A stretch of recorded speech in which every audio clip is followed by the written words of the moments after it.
ব্ৰহ্মাণ্ড নায়ক east প্ৰভু শ্ৰী গোবিন্দৰ চৰণত সেৱা অৰ্পণ কৰাৰ লগতে আজি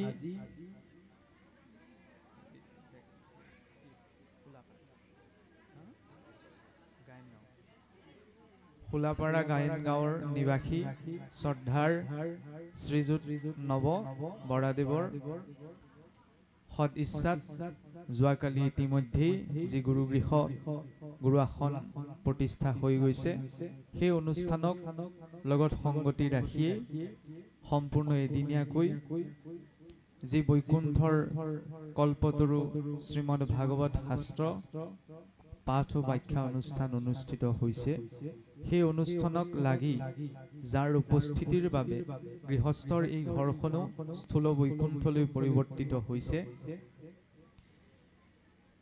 তেনে সব ইতিমধ্যেই পাঠৰ দায়িত্বত থকা শুকব্যাস স্বৰূপ পাঠকী প্ৰভু সমস্ত সৌভাগ্য আমাৰো ঘটিছে কাৰণ আমি যি দুজনৰ মাজত বহি আছো ব্যক্তিগতভাৱে ক'বলৈ গ'লে এফালে শ্ৰদ্ধাৰ আমাৰ মোহন বৰুৱা ককা পোন প্ৰথমতে যেতিয়া আমি ভাগৱত মাৰ্গত পাঠ পঢ়িবলৈ শিকিছিলো আৰু সেই পাঠ পঢ়িবলৈ শিকোৱাৰ অকণমান হাত ধৰি দিৱা পুৰুষ হিচাপত ককা হিচাপতো আৰু সেই দিশৰ গুৰু হিচাপতো তেখেত আছে আৰু এফালে আমাৰ নিজৰ মমাই সম্পৰ্কীয় শ্ৰদ্ধাৰ পদ্ম কাকতি প্ৰভুজনাও আমাৰ ওচৰত আছে লগতে প্ৰভুত বৰুৱা ছাৰ এটি ব্যক্তিগতভাৱে আজি মানে লাভ এইটোৱেই হৈছে যে ইয়ালৈ আহি ঈশ্বৰৰ সেৱা পাইছোঁ ভকতৰ সেৱা সংগ পাইছোঁ লগতে ব্যক্তিগত ভাৱটো প্ৰকাশ কৰিছোঁ কাৰণ ইয়াত মই ব্যক্তিগত ধাৰে মোৰ কথাখিনি ৰাখিম এই গৃহস্থৰে এই অনুষ্ঠান ভাগ পাতিলে কাৰণে আজি বহুত দিন এই কেইজন ব্যক্তি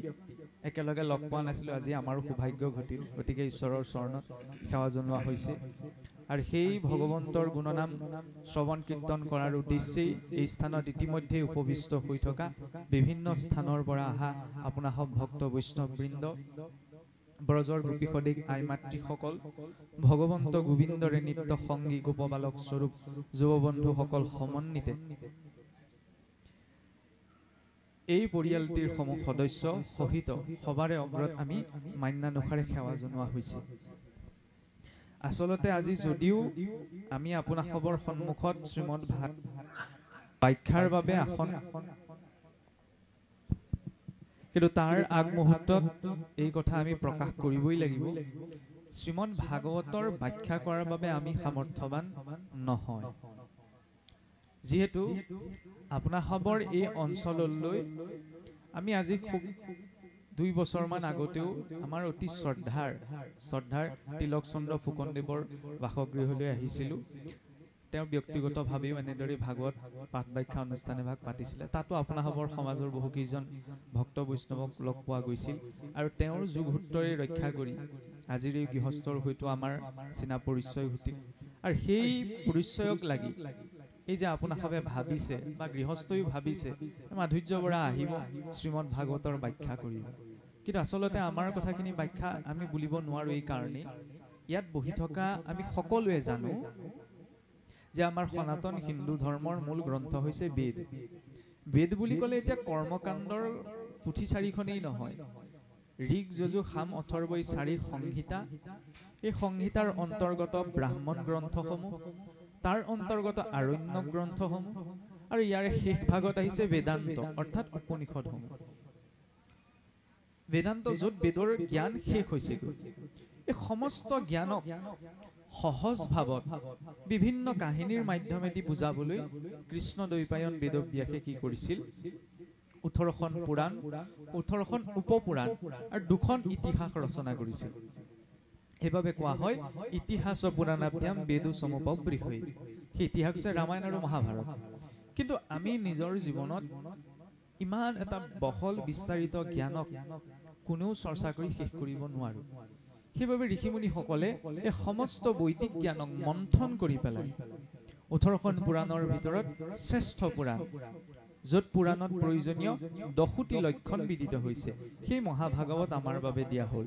সেইভাবে কোৱা হৈছে সমস্ত বেদান্ত সাৰহি শ্ৰী ভাগৱতম ইষ্যতে সমস্ত বেদ বেদান্তৰ সাৰ এই ভাগৱত আমি সকলোৱে জানো যে পোন প্ৰথম বাৰৰ বাবে শ্ৰী নাৰায়ণে ব্ৰহ্মাদেৱক মাত্ৰ 4টি শ্লোকত প্ৰদান কৰিছিল আৰু সেই 4টি শ্লোকতে আমি ধৰি লওক জ্ঞান বিজ্ঞান তদংগ ৰহস্য বুলি কওঁ, কিন্তু আচলতে জ্ঞান বিজ্ঞান তদংগ ৰহস্য এয়া হৈছে ভাগৱতৰ তত্ত্ব, পৰমাৰ্থিক দিশ।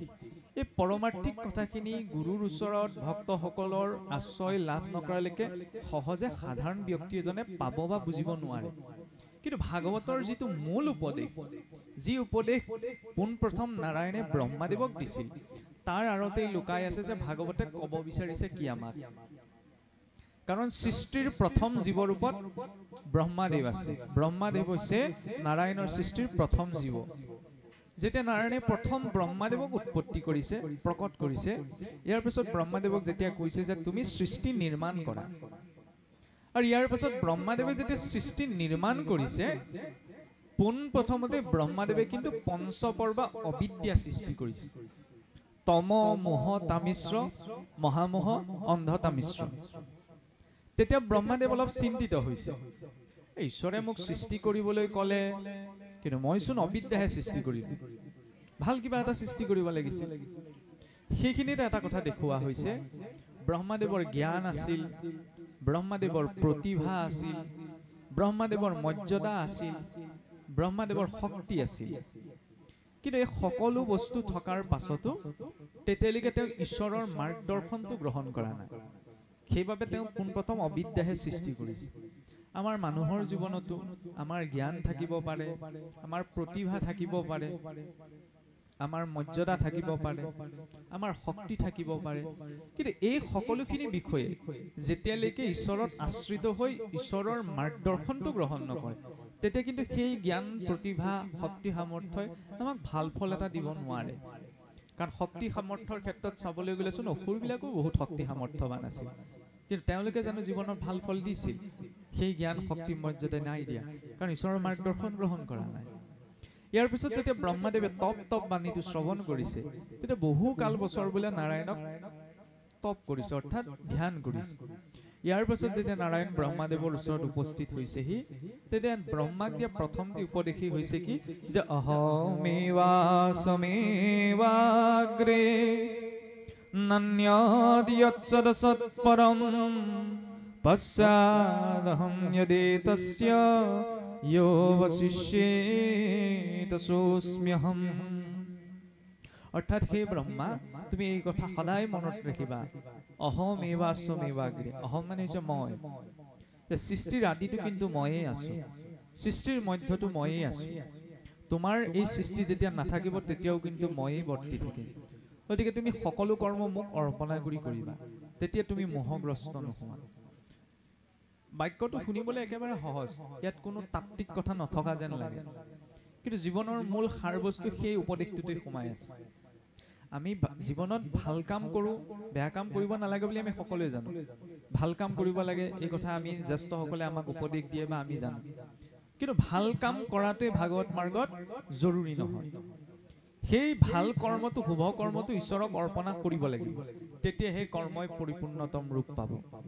কাৰণ আমি বেয়া কাম কৰিছো, সিটো জীৱৰ বন্ধন সৃষ্টি কৰিব, সকলোৱে জানো।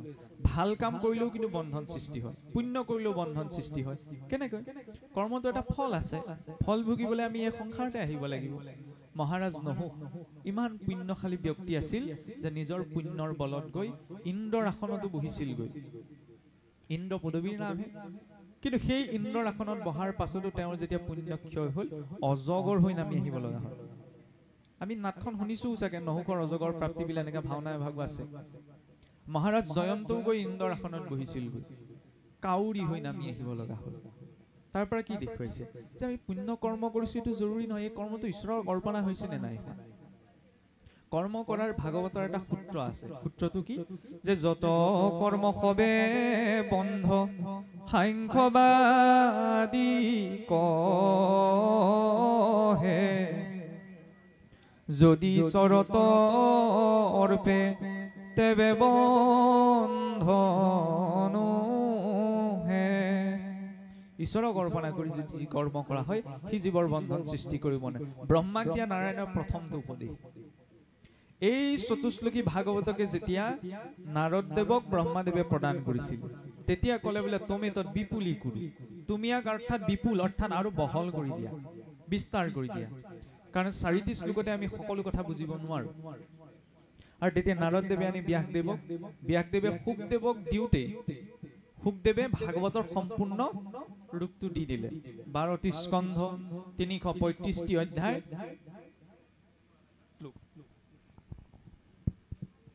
চাওকচোন যে ভাগৱতে ইতিমধ্যে পূৰ্ণ ৰূপ পালে। আগতে যি 4টি শ্লোকত আছিল, শুকদেৱৰ হাতত 12 স্কন্ধ ভাগৱত সম্পূৰ্ণ হৈ গ'ল। তাত পাছত আকৌ আপুনি মই তাত যোগ দিবলৈ একো বাকী নাৰাখিলে, হয়নে? ভাগৱত পূৰ্ণ হৈ আছে। আমাক মাত্ৰ আলোচনা এটা কিয় লাগে, সকলো কথা আমি নিজে বুজিব নোৱাৰো, হয়নে? সেইকাৰণে সন্তৰ সকলৰ মাজত, বহুজনৰ মাজত তাক আলোচনা কৰিলে কি হয়, তাৰ যিটো অৰ্থ তাৎপৰ্য সেইটো বুজাত বোধগম্যত সহজ হয়। আৰু দ্বিতীয়তে নিজে বুজাৰ পাছতো বোলে মই নিজেই যদি ব্যক্তিগতভাৱে অধ্যয়ন কৰিছো, মইচোন বুজি পাইছো, আকৌ ভকতৰ সমাজত গৈ সন্তৰ সমাজত গৈ একেখিনি কথাকে পতাৰ কি প্ৰয়োজন আছে? যিটো একাদশত ভগৱন্তই কৈছে যে মাধৱে বুলন্ত সখী শুনা পৰিছেদ, পঢ়ে সবে শাস্ত্ৰ যদি জানে চাৰি বেদ, কৰিবে নোৱাৰে মুত তথাপি ভকতি, নলবয়নৰে যাবে সন্তৰ সংগতি। যেতিয়ালৈকে মই 4 বেদ 14 শাস্ত্ৰত পাৰ্গত হলো, যদি সৎলোকৰ সন্তসকলৰ ভক্তসকলৰ সংগলৈ যোৱা নাযায়, সেই জ্ঞানে পৰিপূৰ্ণতম ৰূপ লাভ কৰিব নোৱাৰে। তাৰ প্ৰত্যক্ষ প্ৰমাণ হৈছে গজেন্দ্ৰ উপাখ্যানৰ কথা আমি সকলোৱে জানো। অকণমান প্ৰসংগটো আহিছে কাৰণে মই টানি আনিব বিচাৰিছো যে গজেন্দ্ৰই প্ৰাণৰ সংকটৰ বেলিকা, এই মৃত্যুলে ভয়ত পৰি ঈশ্বৰলৈ বোলে মনত পৰি, তেতিয়া ঈশ্বৰক চিন্তা কৰাৰ বাবে ঈশ্বৰে তেওঁক উদ্ধাৰৰ নিমিত্তে উপস্থিত হৈছিল, হয়নে? উপস্থিত হোৱাৰ পাছত গজেন্দ্ৰকো মুক্তি দিলে, ভগৱন্তই গ্ৰাহকো মুক্তি দিলে। গ্ৰাহক স্বৰ্গলৈ পঠালে, গজেন্দ্ৰক বৈকুণ্ঠলৈ পঠালে। ইয়াৰ পিছত ভগৱন্ত বোলে বৈকুণ্ঠলৈ উভতি গ'ল। উভতি যোৱাৰ সময়ত দেৱী লক্ষ্মীয়ে প্ৰভু ভগৱন্তক কথা এটি সুধিছিল বোলে। কি কথা? বোলে প্ৰভু, গজেন্দ্ৰক যেতিয়া গ্ৰাহে ধৰি আছিল, যেতিয়ালৈকে তেওঁ তোমাক স্মৰণ কৰা নাছিল, তুমি এইটো উৎসুকতাত আছিলা কেতিয়া গজেন্দ্ৰই মোক স্মৰণ কৰিব, মই কেতিয়া তেওঁক উদ্ধাৰ কৰিবলৈ যাওঁ। কাৰণ তেওঁ পূৰ্বজন্মত এজন ভক্ত আছিল, ৰজা ইন্দ্ৰদম্য, অভিশাপগ্ৰস্ত হৈ তেওঁ গজশৰীৰ প্ৰাপ্ত হ'ল। আনফালে তুমি গজেন্দ্ৰৰ নিমিত্তে যাওঁ বুলি আছিলা। গজেন্দ্ৰই যেতিয়া স্মৰণ কৰিলে, তৎমুহূৰ্ততে তুমি মোকো উপেক্ষা কৰি তেওঁৰ ওচৰলৈ গলা। গৈ পেলাই তুমি প্ৰথমতে গজেন্দ্ৰক বৈকুণ্ঠলৈ পঠাব লাগিছিল। প্ৰথমতেচোন তুমি গ্ৰাহকহে গতি দিলা। গ্ৰাহক গতি দিয়াৰ পাছতহে গজেন্দ্ৰক বৈকুণ্ঠলৈ পঠাইছিল। গ্ৰাহেতো তোমাক স্মৰণ কৰা নাছিল, গতিকে গ্ৰাহক তুমি গতি কিয় দিলা? তেতিয়াহ'লে ভগৱন্তই ইমান ধুনীয়াকৈ এটা উত্তৰ দিছিল দেৱী লক্ষ্মীক যে হে দেৱী, চোৱা, যিজনে মোৰ শৰণাপন্ন হ'ল, যিজনে মোক স্মৰণ কৰিছে, তেওঁকতো মই উদ্ধাৰ কৰিমেই, কিন্তু যিজনে মোৰ ভক্তৰ চৰণত ধৰিছে তেওঁক প্ৰথম উদ্ধাৰ। যেতিয়া গজেন্দ্ৰই ভগৱন্তক স্মৰণ কৰিছে, সেই ভক্তৰ চৰণত গ্ৰাহে ধৰি আছে, এই গ্ৰাহক প্ৰথম গতি দিছে। তাত এটা ভাৱেৰে দেখুৱাইছে। এইটো যুক্তি তৰ্কৰে বিচাৰৰ বিষয় নহয়, এইটো ভক্তি মাৰ্গৰ ভাৱেৰে বিচাৰৰ বিষয়। আমি সেইভাবে চাওকচোন, আমাৰ মাৰ্গটোত আমি যিটো বৈষ্ণৱ মাৰ্গত আছো, এই বৈষ্ণৱ মাৰ্গটো প্ৰথম কি ভক্ত সমাজৰ আশ্ৰয়। নামতিজনে চাওকচোন, তেওঁ লাগিলে গুৰু স্থানীয় হলেই বা গুৰু এজন হলেও, নামখাৰত বহাৰ আগমুহূৰ্তত সন্মুখত উপবিষ্ট হৈ থকা ভক্তসকলৰ সমাজখন অনুমতিটো লৈ লয়। এইটো আমাৰ সমাজৰ দৰ্শন। কিয়? কাৰণ সন্মুখৰ সমাজখনত থকা ভক্তসকলৰ মাজত কেইজন জ্ঞানী আছে, কেইজন অজ্ঞানী আছে, কোনে কিমান ধৰ্ম কথা জানে, কোনে কিমান ধৰ্ম কথা নাজানে, এইটো লৈ লক্ষ্য কৰা নহয়। তাত যেতিয়া ভক্ত বৈষ্ণৱসকল বহি আছে, তেওঁলোকক সাক্ষাৎ বৈকুণ্ঠৰ পৰিষদ বুলিয়ে ভাৱনা কৰি নামতিজনে আজ্ঞা লৈহে নামখাৰলৈ যায়। পাঠেকীজনেও ভক্তসকলৰ আজ্ঞা লৈহে পাঠলৈ যায়। দেউৰীজনেও আজ্ঞা লৈহে শৰাইভাগ সজাবলৈ যায়। কিয়? এইটোৱে আমাৰ সমাজৰ দৰ্শন। প্ৰথম সন্ত কৃপা, সন্ত কৃপা হলেহে গুৰু কৃপা হ'ব। গুৰুৱে বোলে ভাল হওক, তোমাৰ মংগল হওক বুলি ক'লে কাৰোবাৰ মংগল হৈ নাযায়। গুৰু কৃপা পথ প্ৰশস্ত হ'ব লাগিব। যাৰ ওপৰত সন্ত কৃপা আছে, সন্ত কৃপা হলে গুৰু কৃপা হ'ব। গুৰু কৃপা হলেহে ইষ্ট কৃপা হ'ব। গতিকে এই মাৰ্গটোত এইটো মাধ্যম ভক্তসকলৰ জৰিয়তেহে আমি ঈশ্বৰৰ কাষ চাপিব পাৰোঁ। সেইবাবে চাওকচোন আমি কোৱা কথাখিনি এতিয়া মাত্ৰ আমাৰ মন মগজুৰে যিকণ মই ঢুকি পাইছোঁ তাৰ আধাৰত কৰা উপস্থাপন। যিহেতু বৰ্তমান একাদশ স্কন্ধ পাঠ হৈ আছে, গতিকে সেই আধাৰতে আমি আগবাঢ়িব বিচাৰিছোঁ যে ভক্তসকলৰ মাধ্যমেদি যে ঈশ্বৰক পাব পাৰি, সেই কথাটো সূক্ষ্মভাৱে ভাগৱতত কেনেকৈ দেখুওৱা হৈছে। শ্ৰীমদ ভাগৱতৰ প্ৰতিটো স্কন্ধৰে বিশেষত্ব আছে, হয়নে? একাদশৰ বিশেষত্ব কি বোলে? একাদশত ভগৱন্ত কৃষ্ণ বৈকুণ্ঠলৈ পয়ানৰ আগমুহূৰ্তত উদ্ধৱক ভক্তিৰ প্ৰয়োজনীয় সকলো উপদেশ প্ৰদান কৰিছিল।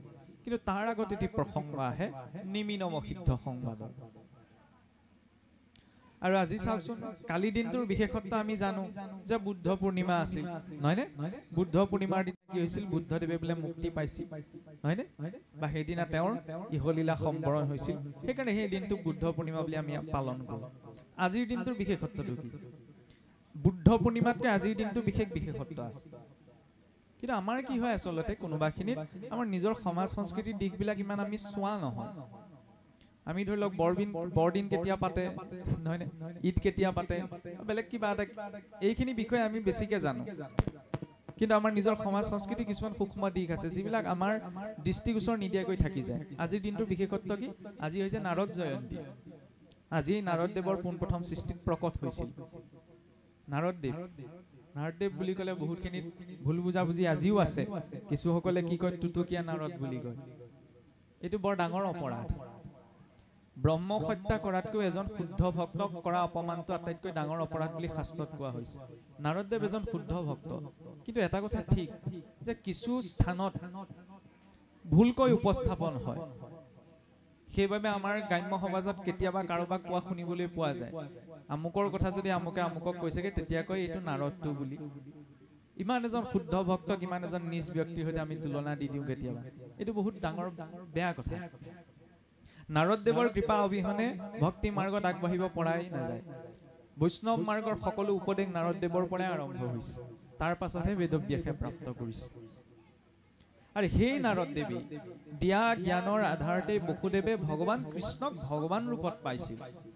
কাৰণ আমি সকলোৱে জানো যে ভাগৱতত কৃষ্ণক ঈশ্বৰ বুলি স্বীকাৰ কৰা হৈছে, নহয়নে? এনে কিছুসকল বুদ্ধিজীৱী লোকো আছে যিসকলে মানে ভাগৱত পঢ়ে বা ধৰি লওক গীতা পঢ়ে, তাৰ উপদেশখিনিও গ্ৰহণ কৰে, কিন্তু কৃষ্ণৰ ঈশ্বৰত্বটো স্বীকাৰ কৰিব নিবিচাৰে। আৰু কয় কি কৃষ্ণ যে ইতিহাসত এজন ভাল পুৰুষ আছিল, বহুত বিদ্বান লোক আছিল, কৃষ্ণ ভগৱান হ'ব নোৱাৰে। দিয়া উপদেশখিনিৰ কাৰণে তেওঁ মহাপুৰুষ আছিল। এইটো কিন্তু এটা বৰ ডাঙৰ অন্ধবিশ্বাস। কিয়? কাৰোবাৰ গ্ৰন্থ এখন যেতিয়া আমি অধ্যয়ন কৰোঁ, নহয়নে? বোলে আমুক লেখকজনে লিখা, তেতিয়া লেখকজনৰ লিখাৰ অস্তিত্বটো আমি স্বীকাৰ কৰিব লাগিব। তাৰ পাছতহে গ্ৰন্থখনত উল্লেখিত জ্ঞানক আমি পাম। লেখকজনক যদি মই স্বীকাৰ নকৰোঁ, তেতিয়াহ'লে তাৰ ভিতৰত লিখা কথাখিনি কেনেকৈ গ্ৰহণ কৰিম? ঠিক তেনেদৰে ভাগৱতৰ মাৰ্গতো পোনপ্ৰথমতে কৃষ্ণৰ ঈশ্বৰত্বটো স্বীকাৰ কৰিব লাগিব, তাৰ পাছতহে আমি তেওঁৰ উপদেশখিনি জীৱনত গ্ৰহণ কৰিব পাৰিম। প্ৰকৃতটোতো আমাৰ এটা ক্ৰম আছে। আমাৰ গীতা ভাগৱত বুলি কোৱা হয়, নহয়নে? ভাগৱত গীতা বুলি কেতিয়াও কোৱা নহয়। কিয়? কাৰণ গীতা শাস্ত্ৰক কোৱা হয় জীৱন গ্ৰন্থ, ভাগৱতক কোৱা হয় হৃদয় গ্ৰন্থ।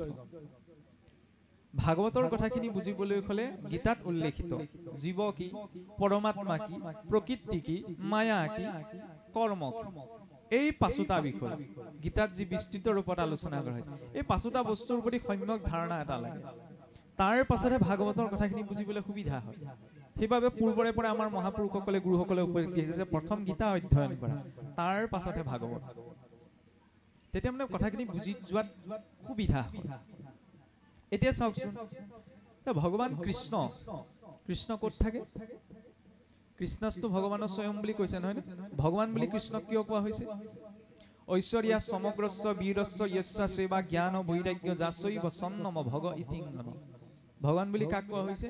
যিজনত ঐশ্বৰ্য, প্ৰেম, কৰুণা, জ্ঞান, বৈৰাগ্য আৰ শক্তি, এই ছটা পূৰ্ণ ৰূপত যিজনত বিদ্যমান আছে সেইজনক ঈশ্বৰ বুলি কোৱা হৈছে।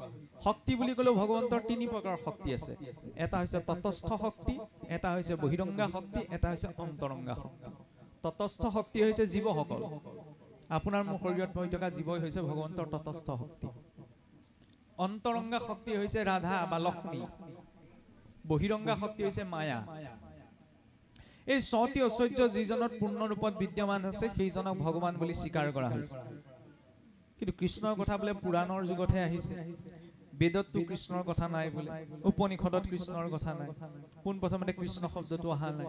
কিয় অহা নাই? কাৰণ ঋষিসকলেও যেতিয়া পোনপ্ৰথম ঈশ্বৰক জানিবলৈ, ঈশ্বৰনো কি এই কথাটো সম্ভেদত আগবাঢ়িছিল, পোনপ্ৰথমতে ঈশ্বৰক কি বুলি জানিব পাৰিছে? ব্ৰহ্ম ৰূপত উপাসনা কৰিছে। প্ৰথমতে বেদত বা উপনিষদত ব্ৰহ্মৰ সংজ্ঞাটোহে যে ব্ৰহ্ম নিৰাকাৰ। ইয়াৰ পাছত পৰমাত্মা শব্দটি আহিছে আৰু তাৰ পাছত ভগৱান শব্দটি আহিছে। কিয়? একাদশতে প্ৰসংগ আহে ব্ৰহ্মেতি পৰমাত্মেতি ভগৱানেতি শব্দটি, অৰ্থাৎ ভগৱন্তক জনাৰ যিটো ক্ৰম সেইটো হৈছে প্ৰথম ব্ৰহ্ম ৰূপত জনা, ইয়াৰ পিছত পৰমাত্মা ৰূপত, তৃতীয়তে ভগৱান ৰূপত। কেনেদৰে? ব্ৰহ্ম নিৰাকাৰ। নিৰাকাৰ বুলি ক'লে আমাৰ সৰহসংখ্যক আমাৰ মনলৈ ধাৰণা আহে কি? যাৰ আকাৰ নাই, সেইটোকে আমি নিৰাকাৰ বুলি কওঁ। কিন্তু শাস্ত্ৰত নিৰাকাৰ শব্দৰ তাৎপৰ্য তেনেকৈ প্ৰকাশ কৰা হোৱা নাই। নিৰাকাৰ শব্দৰ অৰ্থ কি? নিৰ্গতা আকাৰ যস্মাৎ স নিৰাকাৰ, য'ৰ পৰা সমস্ত আকাৰ নিৰ্গত হৈছে তেওঁ হৈছে নিৰাকাৰ। যাৰ আকাৰ নাই তেওঁ নিৰাকাৰ নহয়। যাৰ আকাৰ নাই তেওঁক বুজাবলৈ অনাকাৰ শব্দটো প্ৰয়োগ হয়। অনাকাৰ শব্দটো আমি প্ৰয়োগ নকৰোঁ, নহয়নে? যেনেকৈ আৱশ্যকৰ বিপৰীত শব্দ অনাৱশ্যক, প্ৰয়োজনীয়ৰ বিপৰীত শব্দ অপ্ৰয়োজনীয়, সাকাৰৰ বিপৰীত শব্দ তেতিয়াহ'লে কি হ'ব? অনাকাৰ। আকাৰৰ বিপৰীত শব্দ অনাকাৰ হ'ব। কিন্তু বেদত উপনিষদত আমাৰ শাস্ত্ৰসমূহত নিৰাকাৰ শব্দটি আহিছে, যাৰ অৰ্থ কি? য'ৰ পৰা সমস্ত আকাৰ নিৰ্গত হৈছে তেওঁ হৈছে নিৰাকাৰ।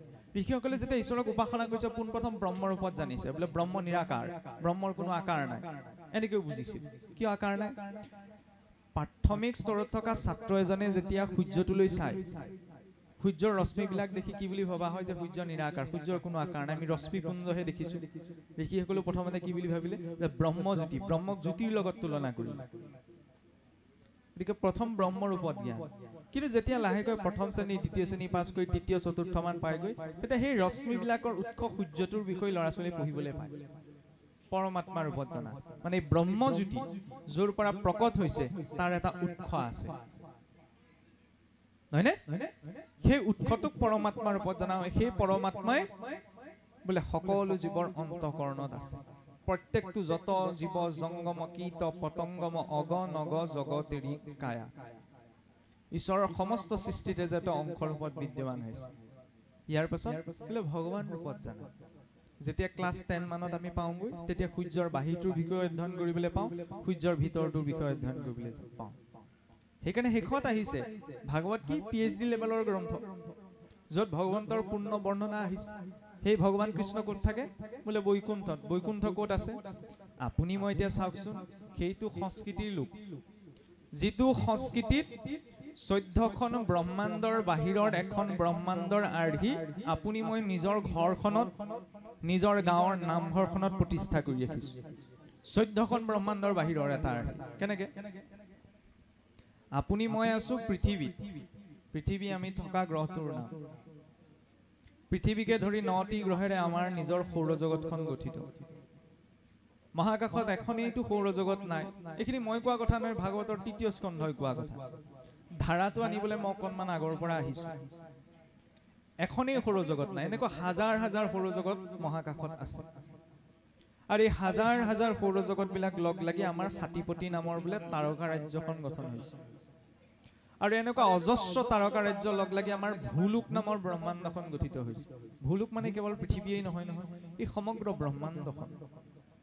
আৰু এই ভূলোকৰ তলত বোলে আৰু 7খন ব্ৰহ্মাণ্ড আছে, অতল বিতল সুতল তলাতল ৰসাতল পাতাল।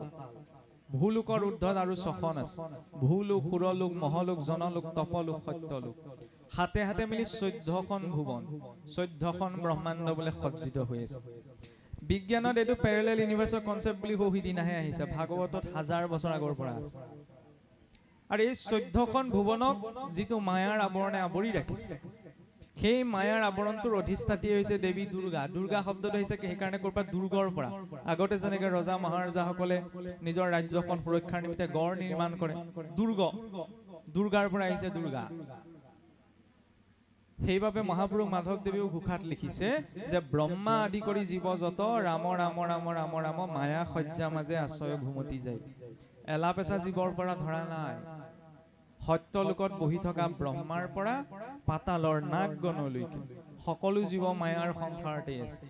কিছুসকলে যে কয় এই ভক্তি কৰিবলৈ হলে মায়া ছেদ কৰিব লাগিব। মায়া ছেদ কৰা কোনেও সম্ভৱ নহয়, কাৰণ আমি মায়াৰ সংসাৰতেই থাকিব লাগিব শৰীৰটো আছে যেতিয়া। খালি নিৰাশক্তি ভাৱত আমি জীৱনটো যাপন কৰিব পাৰোঁ। এইটো হৈছে দৰ্শন। এতিয়া এই মায়াৰ আৱৰণটো আকাৰ উপবৃত্তাকাৰ ভাৱে শাস্ত্ৰত্যাগ কোৱা হৈছে বোলে হিৰণ্যগৰ্ভ।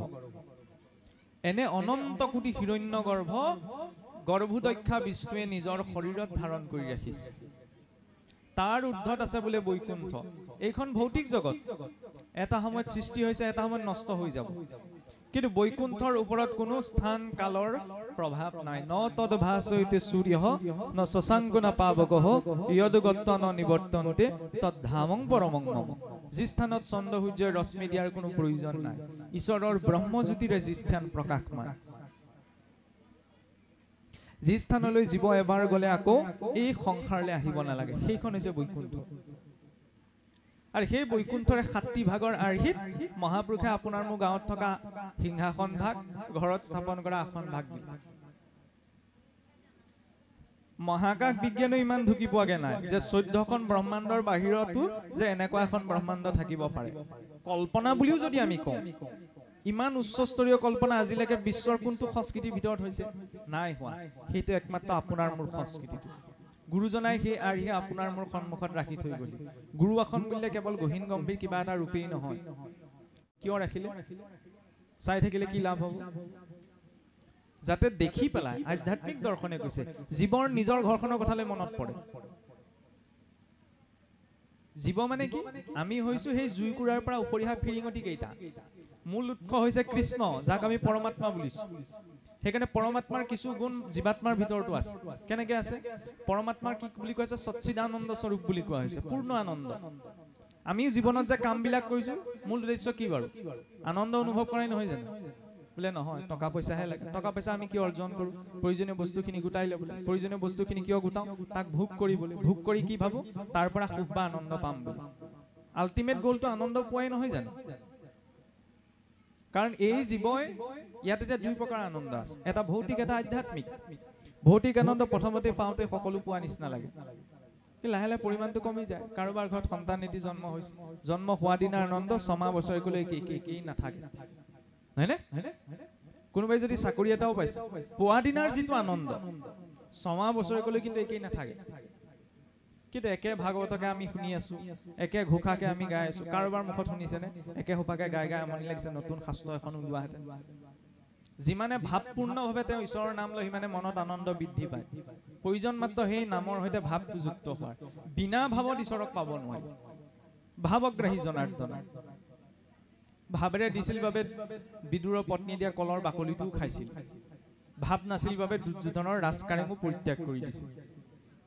ভাৱেৰে আমি ঈশ্বৰক পাব পাৰোঁ, যদি ভাৱেই নাই। সেইবাবে কয় ন ভাগৱতৰ মাৰ্গত ভাৱ লাগিব, ভাৱ ভক্তিহে আচল। ভাৱেনো লগতে জ্ঞানম, ভাৱ থাকিলে জ্ঞান স্বাভাৱিকতে আহে। ভাৱেনো লগতে দেৱ দৰ্শনম, ভাৱ থাকিলে দেৱৰো দৰ্শন সম্ভৱ হৈ উঠে। এতিয়া চাওকচোন, জীৱসকল এই শৰীৰটোত বহি থকা যিটো জীৱ আছে, এই জীৱটো বোলে আদিতে সেই বৈকুণ্ঠত আছিল।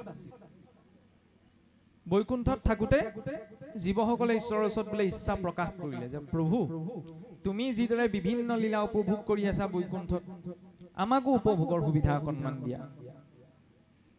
এই ইচ্ছাটোলৈ লক্ষ্য ৰাখি বোলে জীৱসকলক ঈশ্বৰে সংসাৰলৈ পঠাই দিলে। জীৱসকল সংসাৰলৈ আহিল, কিন্তু মায়াৰ আৱৰণটো যে ভেদ কৰি থৈ গুচি আহিল, সেইকাৰণে নিজৰ ঘৰখনৰ কথা জীৱসকলে বোলে পাহৰি থাকিলে। আমি পাহৰি থাকিলো নিজৰ ঘৰখনৰ কথা। শুনিবলৈ কথাবিলাক অকণমান আচহুৱা হ'ব পাৰে, কিন্তু সত্য সেইটোৱে। মহাপুৰুষে সেইকাৰণে আমাৰ ভকতীয়া যোজনা এটিত লিখিছে বোলে বৈকুণ্ঠৰ পৰা আহোঁ একেলগে, বাটত হেৰাল লগ, সত্যত এটা দাপৰত বিচাৰি কলিত পাইছো লগ।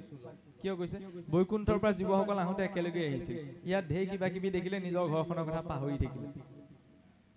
ইয়াত এতিয়া আমি যি পাইছো চব খন্তেক সময় ফুচুলাবলৈ দিয়া বস্তু। কেনেকে চাওকচোন, অকণমান উদাহৰণ এটা দিয়া হৈছে। কেঁচুৱা ল'ৰা এটাই যেতিয়া কাৰোবাৰ ওচৰত মানে ভাল খেলা বস্তু এটা দেখে, তেতিয়াহ'লে তাকো লাগে বুলি সি কান্দে নে? আমাৰ আইসকলে বেছিকৈ জানিব। সৰু ল'ৰা এটাই যেনিবা কাৰোবাৰ ওচৰত ভাল ধুনীয়া খেলা বস্তু এটা দেখিলে, এতিয়া তাকো লাগে পূজা চাবলৈ যেনেকৈ ভাল কিবা এটা দেখিলে সি কান্দে যে মোকো লাগিব। তাৰপৰা মাক দেউতাকে কি কৰে, সেই বস্তুটো বেলেগৰ পৰা আনি তাক দি দিয়েহি যে শুন বোপাইটো এইটো তোমাক দিলে দেই, এইটো তোমাৰ হৈ গ'ল। সি তেতিয়া ভাবে কি মা দেউতাই মোক এইটো দি দিলে আৰু মোৰ হৈ গ'ল। তাকে লৈ পেলাই সি ব্যস্ত হৈ যায়, খেলা ধূলা কৰে। পিছত খেলি ধূলি যেতিয়া ভাগৰি টোপনি গুচি যায়, লাহেকৈ তাৰ হাতৰ পৰা বস্তুটো নি পুতলাটো নি আকৌ যাৰ বস্তু তাক উভতাই দিয়ে। কেতিয়াবা এনেকুৱা ঘটে নহয়, শুনিবলৈ বেয়া, আপোনাৰ মোকো ইয়াত যি দিয়া হৈছে সকলো উভতাই লোৱা হ'ব। কাৰোবাৰ পৰা টকা পইচাত মই ধাৰত নচলিব পাৰোঁ, কিন্তু শৰীৰটো ধাৰে লোৱা, ইয়াৰ এটা এটা পৰমাণুলৈকে উভতাই দিব লাগিব, লৈ যোৱাৰ একো অনুমতি নাই নহয়। তেতিয়াহ'লে অভিমানবিহীন জীৱনটো যাপন কৰিবলৈ ভাগৱতে কৈছে। বহুতে আকৌ ভাগৱত মাৰ্গলৈ ভয় কৰে, এতিয়া এইবিলাক পঢ়িলে শুনিলে বোলে ইটো নাখাবা সিটো নাখাবা, আমুকলৈ নাযাবা তামুকলৈ নাযাবা, ধেৰ নীতি নিয়ম পালন কৰিবলৈ। এইটো নহয়, ভাগৱতে সেই সতৰ্কতাটো দিব বিচাৰিছে যে ইমান দুৰ্লভ আমি শৰীৰ এটা পাইছোঁ। যুক্তিগত দৃষ্টিৰে চাবলৈ গ'লে চাওকচোন, দিনক দিনে মৰি মৰি গৈ আছো। মৃত্যুটো তেতিয়া নঘটে যেতিয়া ডাক্তৰে কয় যে পালছ চলি থকা নাই, হৃদযন্ত্ৰটোৱে কাম কৰা নাই, উশাহ নিশাহ চলি থকা নাই বোলে মৃত হয়। তেতিয়া মৃত্যু নঘটে, তেতিয়া শৰীৰটো নিষ্ক্ৰিয়হে হয়। যেতিয়া শৰীৰৰ অংগবিলাকে কাম কৰা বন্ধ কৰি দিয়ে, শৰীৰটো নিষ্ক্ৰিয় হয়। মৃত্যু তেতিয়াহ'লে কেতিয়া ঘটে? যিদিনা জীৱ আহি মাতৃগৰ্ভত প্ৰৱেশ কৰিছে সেই দিনাৰ পৰাই মৃত্যু আৰম্ভ হয়। শুনিবলৈ অকণমান আচৰিত হোৱা, এতিয়াও কিন্তু মৰি মৰি গৈ আছো। প্ৰতিটো ছেকেণ্ডৰ পাছত মিনিটৰ পিছত মিনিট, ঘণ্টাৰ পাছত ঘণ্টা, দিনৰ পিছত দিন মৰিবলৈকে গৈ থকা নাই জানো? শৰীৰটো আয়ুস কমিহে গৈ আছে, কলৈ গৈ আছো? সেই চিন্তাটো ভাগৱতে কৈছে। কাৰ নিমিত্তে জীৱনটো পাইছা? এইবিলাক খাব লাগে আৰু জীয়াই থাকিব লাগে, কোনে এইবিলাক কথা ভাবি থাকে? এইটোতো পশুৰ চিন্তা, খাই বৈতো পশু জীয়াই আছে। আহাৰ ভয় নিদ্ৰা মৈথুন অংশ সামান্য মেতত পশু ভিনৰা নাম। আহাৰ ভয় নিদ্ৰা মৈথুন এইবিলাকৰ ক্ষেত্ৰত অন্য জীৱৰ আমাৰ মাজত একো পাৰ্থক্য নাই। ইন্দ্ৰয়ো বোলে অমৃত পান কৰি যিটো তৃপ্তি পায়, গাহৰিও বিষ্ঠা ভোজন কৰি একেটা তৃপ্তি পায়। তেতিয়াহ'লে ভোগৰ নিমিত্তেই জানো জীৱনটো হয়? জীৱসকল এতিয়া বৈকুণ্ঠৰ পৰা যে আহিল সংসাৰলৈ, নিজৰ কৰ্ম সংস্কাৰ অনুসৰি জীৱবিলাকৰ গতিবিলাক বেলেগ বেলেগ হ'ল, আৰু সেই গতিবিলাক ক'ত ভাগ কৰি দিয়া হ'ল? 84 লক্ষ যোনিত। আমি যে কৈ থাকো যে 84 লাখ পাৰ হৈ মানুহ হ'বলৈ পাইছো, কেনেকে হৈছে? স্থাবৰং বিংশতি লক্ষম জলজম নৱলক্ষকম কুৰ্মাঞ্চ নৱলক্ষঞ্চ 10 লক্ষঞ্চ পক্ষিণঃ 30 লক্ষঞ্চ পশুনঞ্চ 4 লক্ষঞ্চ বানৰঃ ততো মনুষ্যতাং প্ৰাপ্য ততঃ কৰ্মাণি সাধু। নিজৰ ঘৰখনতে আগফালৰ পৰা পাছফাল 100 বাৰ অহা যোৱা কৰিবলৈ ভাগৰ লাগে। তেতিয়া ভাগৱতে কৈছে, জীৱ চিন্তা কৰি চোৱা, 20 লাখ বাৰ বোলে গছ গছনি জুনিত ভ্ৰমণ কৰি আহিছা। 1901 চনত লণ্ডনৰ ৰয়েল ছ'চাইটি জগদীশ চন্দ্ৰ বোছে প্ৰমাণ কৰি দেখুৱাইছিল যে গছ গছনিটো কিদৰে চেতনা শক্তি আছে। ভাগৱতে 1000 বছৰ আগৰ পৰা কৈ আহিছে, জীৱই পোনপ্ৰথম স্থাবৰ শৰীৰত যাত্ৰা কৰিব লগা হয়। গছ গছনিটো চেতনা আছে, কিন্তু ইহঁতি অনুভৱ প্ৰকাশ কৰিব নোৱাৰে, লৰচৰ কৰিব নোৱাৰে। সেইবাবে জীৱই বোলে পোনপ্ৰথম গছ গছনি ইত্যাদি স্থাবৰ যোনিত 20 লাখ বাৰ, পুনৰ উভচৰ যোনিত 9 লাখ বাৰ, ক্ষমা কৰিব জলজ যোনিত, পুনৰ উভচৰ যোনিত 9 লাখ বাৰ, 10 লক্ষঞ্চ পক্ষিণঃ 10 লাখ বাৰ পশু চৰাই চিৰিকটি ৰূপত, 30 লক্ষঞ্চ পশুনঞ্চ 30 লাখ বাৰ পশু শৰীৰত, 4 লক্ষঞ্চ বানৰঃ 4 লাখ বাৰ বানৰ যোনি ভ্ৰমণ কৰাৰ পাছত বোলে ততো মনুষ্যতাং প্ৰাপ্য, তাৰ পিছত মানুহ হ'বলৈ পাইছো। কম ডাঙৰ কথা নে? তেতিয়াহ'লে 84 লক্ষ যোনি পাৰ হৈ যে আমি মানুহ হৈছোহি, কোনে দেখিছে বোলে? আজিকালি মানুহবিলাক বৰ যুক্তিবাদী নহয়, নহয়নে? যিবিলাক কথা আমি অন্তৰে বিচাৰ কৰিব লাগে সেইবিলাক কথা আজিকালি আমি যুক্তিৰে বিচাৰ কৰোঁ। যিবিলাক কথা আমি অন্তৰে বিচাৰ কৰিব লাগে তাত নিজৰ যুক্তিটো লগাই থৈ দিওঁ। সংসাৰৰ কাম কৰোঁতে সদায় বুদ্ধিৰে, কিন্তু আমি সংসাৰখনক আজিকালি অন্তৰখন দি থৈ দিওঁ। সেইকাৰণে কেতিয়াবা অন্তৰখন ভাগি ছিগি চুৰমাৰ হৈ যায়। বুজাসকলে বুজিব আৰু বোলে ভাগৱত শুনি থাকিলে কি লাভ হ'ব, ভাগৱত গাই থাকিলে খাবলৈ পাম। কিছুসকলে এনেকৈও কয় নহয়, সঁচা কথা, ভাগৱত গাই থাকিলেতো আমি খাবলৈ নাপাওঁ, নহয়নে? কিন্তু ভাগৱত পঢ়িলে, ভাগৱত জানিলে, শুনিলে জীৱনত যিটো সুস্থিৰতাৰ প্ৰয়োজন, যিটো শান্তিৰ প্ৰয়োজন, সেই শান্তিকণ ভাগৱতে দিব পাৰে। কিবা এটা খাওঁতে, কিবা এটা কওঁতে, কৰিবলৈ যাওঁতে। সেইবাবে আধ্যাত্মিক দিশটো আমাৰ বাবে লাগে। এতিয়া বোলে ইমান কৃষ্ণ কৃষ্ণ ৰাম ৰাম কৈ আছো, ঈশ্বৰৰ কথা কৈ আছো, মৰাৰ পাছত যদি গম পাওঁ ঈশ্বৰ বোলে একোৱেই নাই, তেতিয়াও আমি লাভত আছো। কেনেকৈ লাভত আছো? আগ চোৱাচোন, ঈশ্বৰৰ গুণলীলা কৈ কৈ সেইবিলাক শুনি শুনি বেয়া লগাটো ভাল লাগি ভালকেই পাৰ হৈ গ'ল।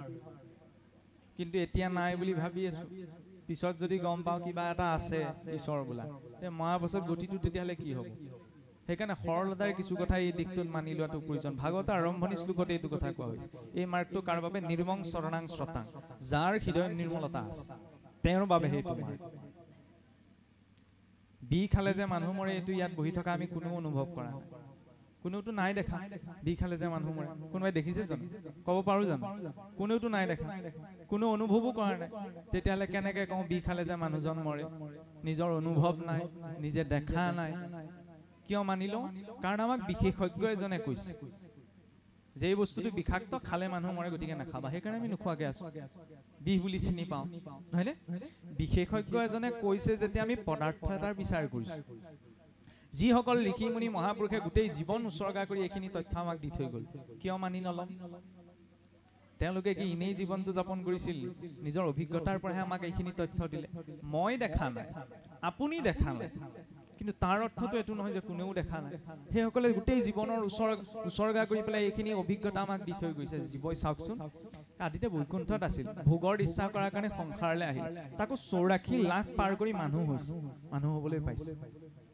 মানুহ হৈ পেলাই সুযোগটো কিয় পাইছে? নিজৰ ঘৰখনলৈ উভতি যোৱা। সেইকাৰণে মহাপুৰুষে সিংহাসন ভাগ দিলে, দেখি দেখি যাতে নিজৰ ঘৰখনলৈ মনত পৰে। এইকণ সময়ত নিজৰ এই শৰীৰটো থকালৈকেহে পাইছো, অন্তিম সময়ত তাইলৈকে উভতিব লাগিব। গতিকে চেষ্টাটো যাতে ঈশ্বৰৰ ওচৰলৈ উভতিবলৈ হওক। ভাগৱতৰ মাৰ্গত শুনিবলৈ আচহুৱা হ'ব পাৰে, ঈশ্বৰ প্ৰাপ্তি কোনে সকলোৱে জানো ঈশ্বৰক পোৱা সম্ভৱ? ভাগৱতৰ মাৰ্গত আমাৰ লক্ষ্য ঈশ্বৰ প্ৰাপ্তি। যেতিয়ালৈকে লক্ষ্যটো স্পষ্ট নহয় তেতিয়ালৈকে এই মাৰ্গটোত আমি আগবাঢ়িব নোৱাৰো। ঈশ্বৰক পালেহে পূৰ্ণত্ব অনুভৱ হ'ব। আজি গোটেই পৃথিৱীৰ সা সম্পত্তি আনিও যদি মোক দি দিয়াহি হয়, কোনেনো দিবহি? মই কথাটো কৈছো। তেতিয়াও মই তৃপ্ত হলো বুলি মই ক'ব নোৱাৰো যে মোক আৰু একো নালাগে। বৰং জুইত যিমানে ঘিউ ঢালে বেছিকে জ্বলিহে যায়। গতিকে বাসনা চিন্তাবিলাক বৃদ্ধিহে হৈ যায়। এইবিলাক নাইকিয়া কেতিয়া হ'ব? যেতিয়া সেই পূৰ্ণত্বক অনুভৱ কৰা যাব। পূৰ্ণ বস্তু সংসাৰত এটাই আছে, সেয়া হৈছে ভগৱান কৃষ্ণ। তেওঁক পোৱাৰ পাছতে আমি শান্ত হোৱা সম্ভৱ। তেওঁক নোপোৱালৈকে এই সুখ দুখ ভাল বেয়াৰ মাজত আমি ভ্ৰমণেই কৰি ফুৰিব লাগিব। সেইকাৰণে ভাগৱতক কিয় প্ৰসাৰ কৰা হ'ল?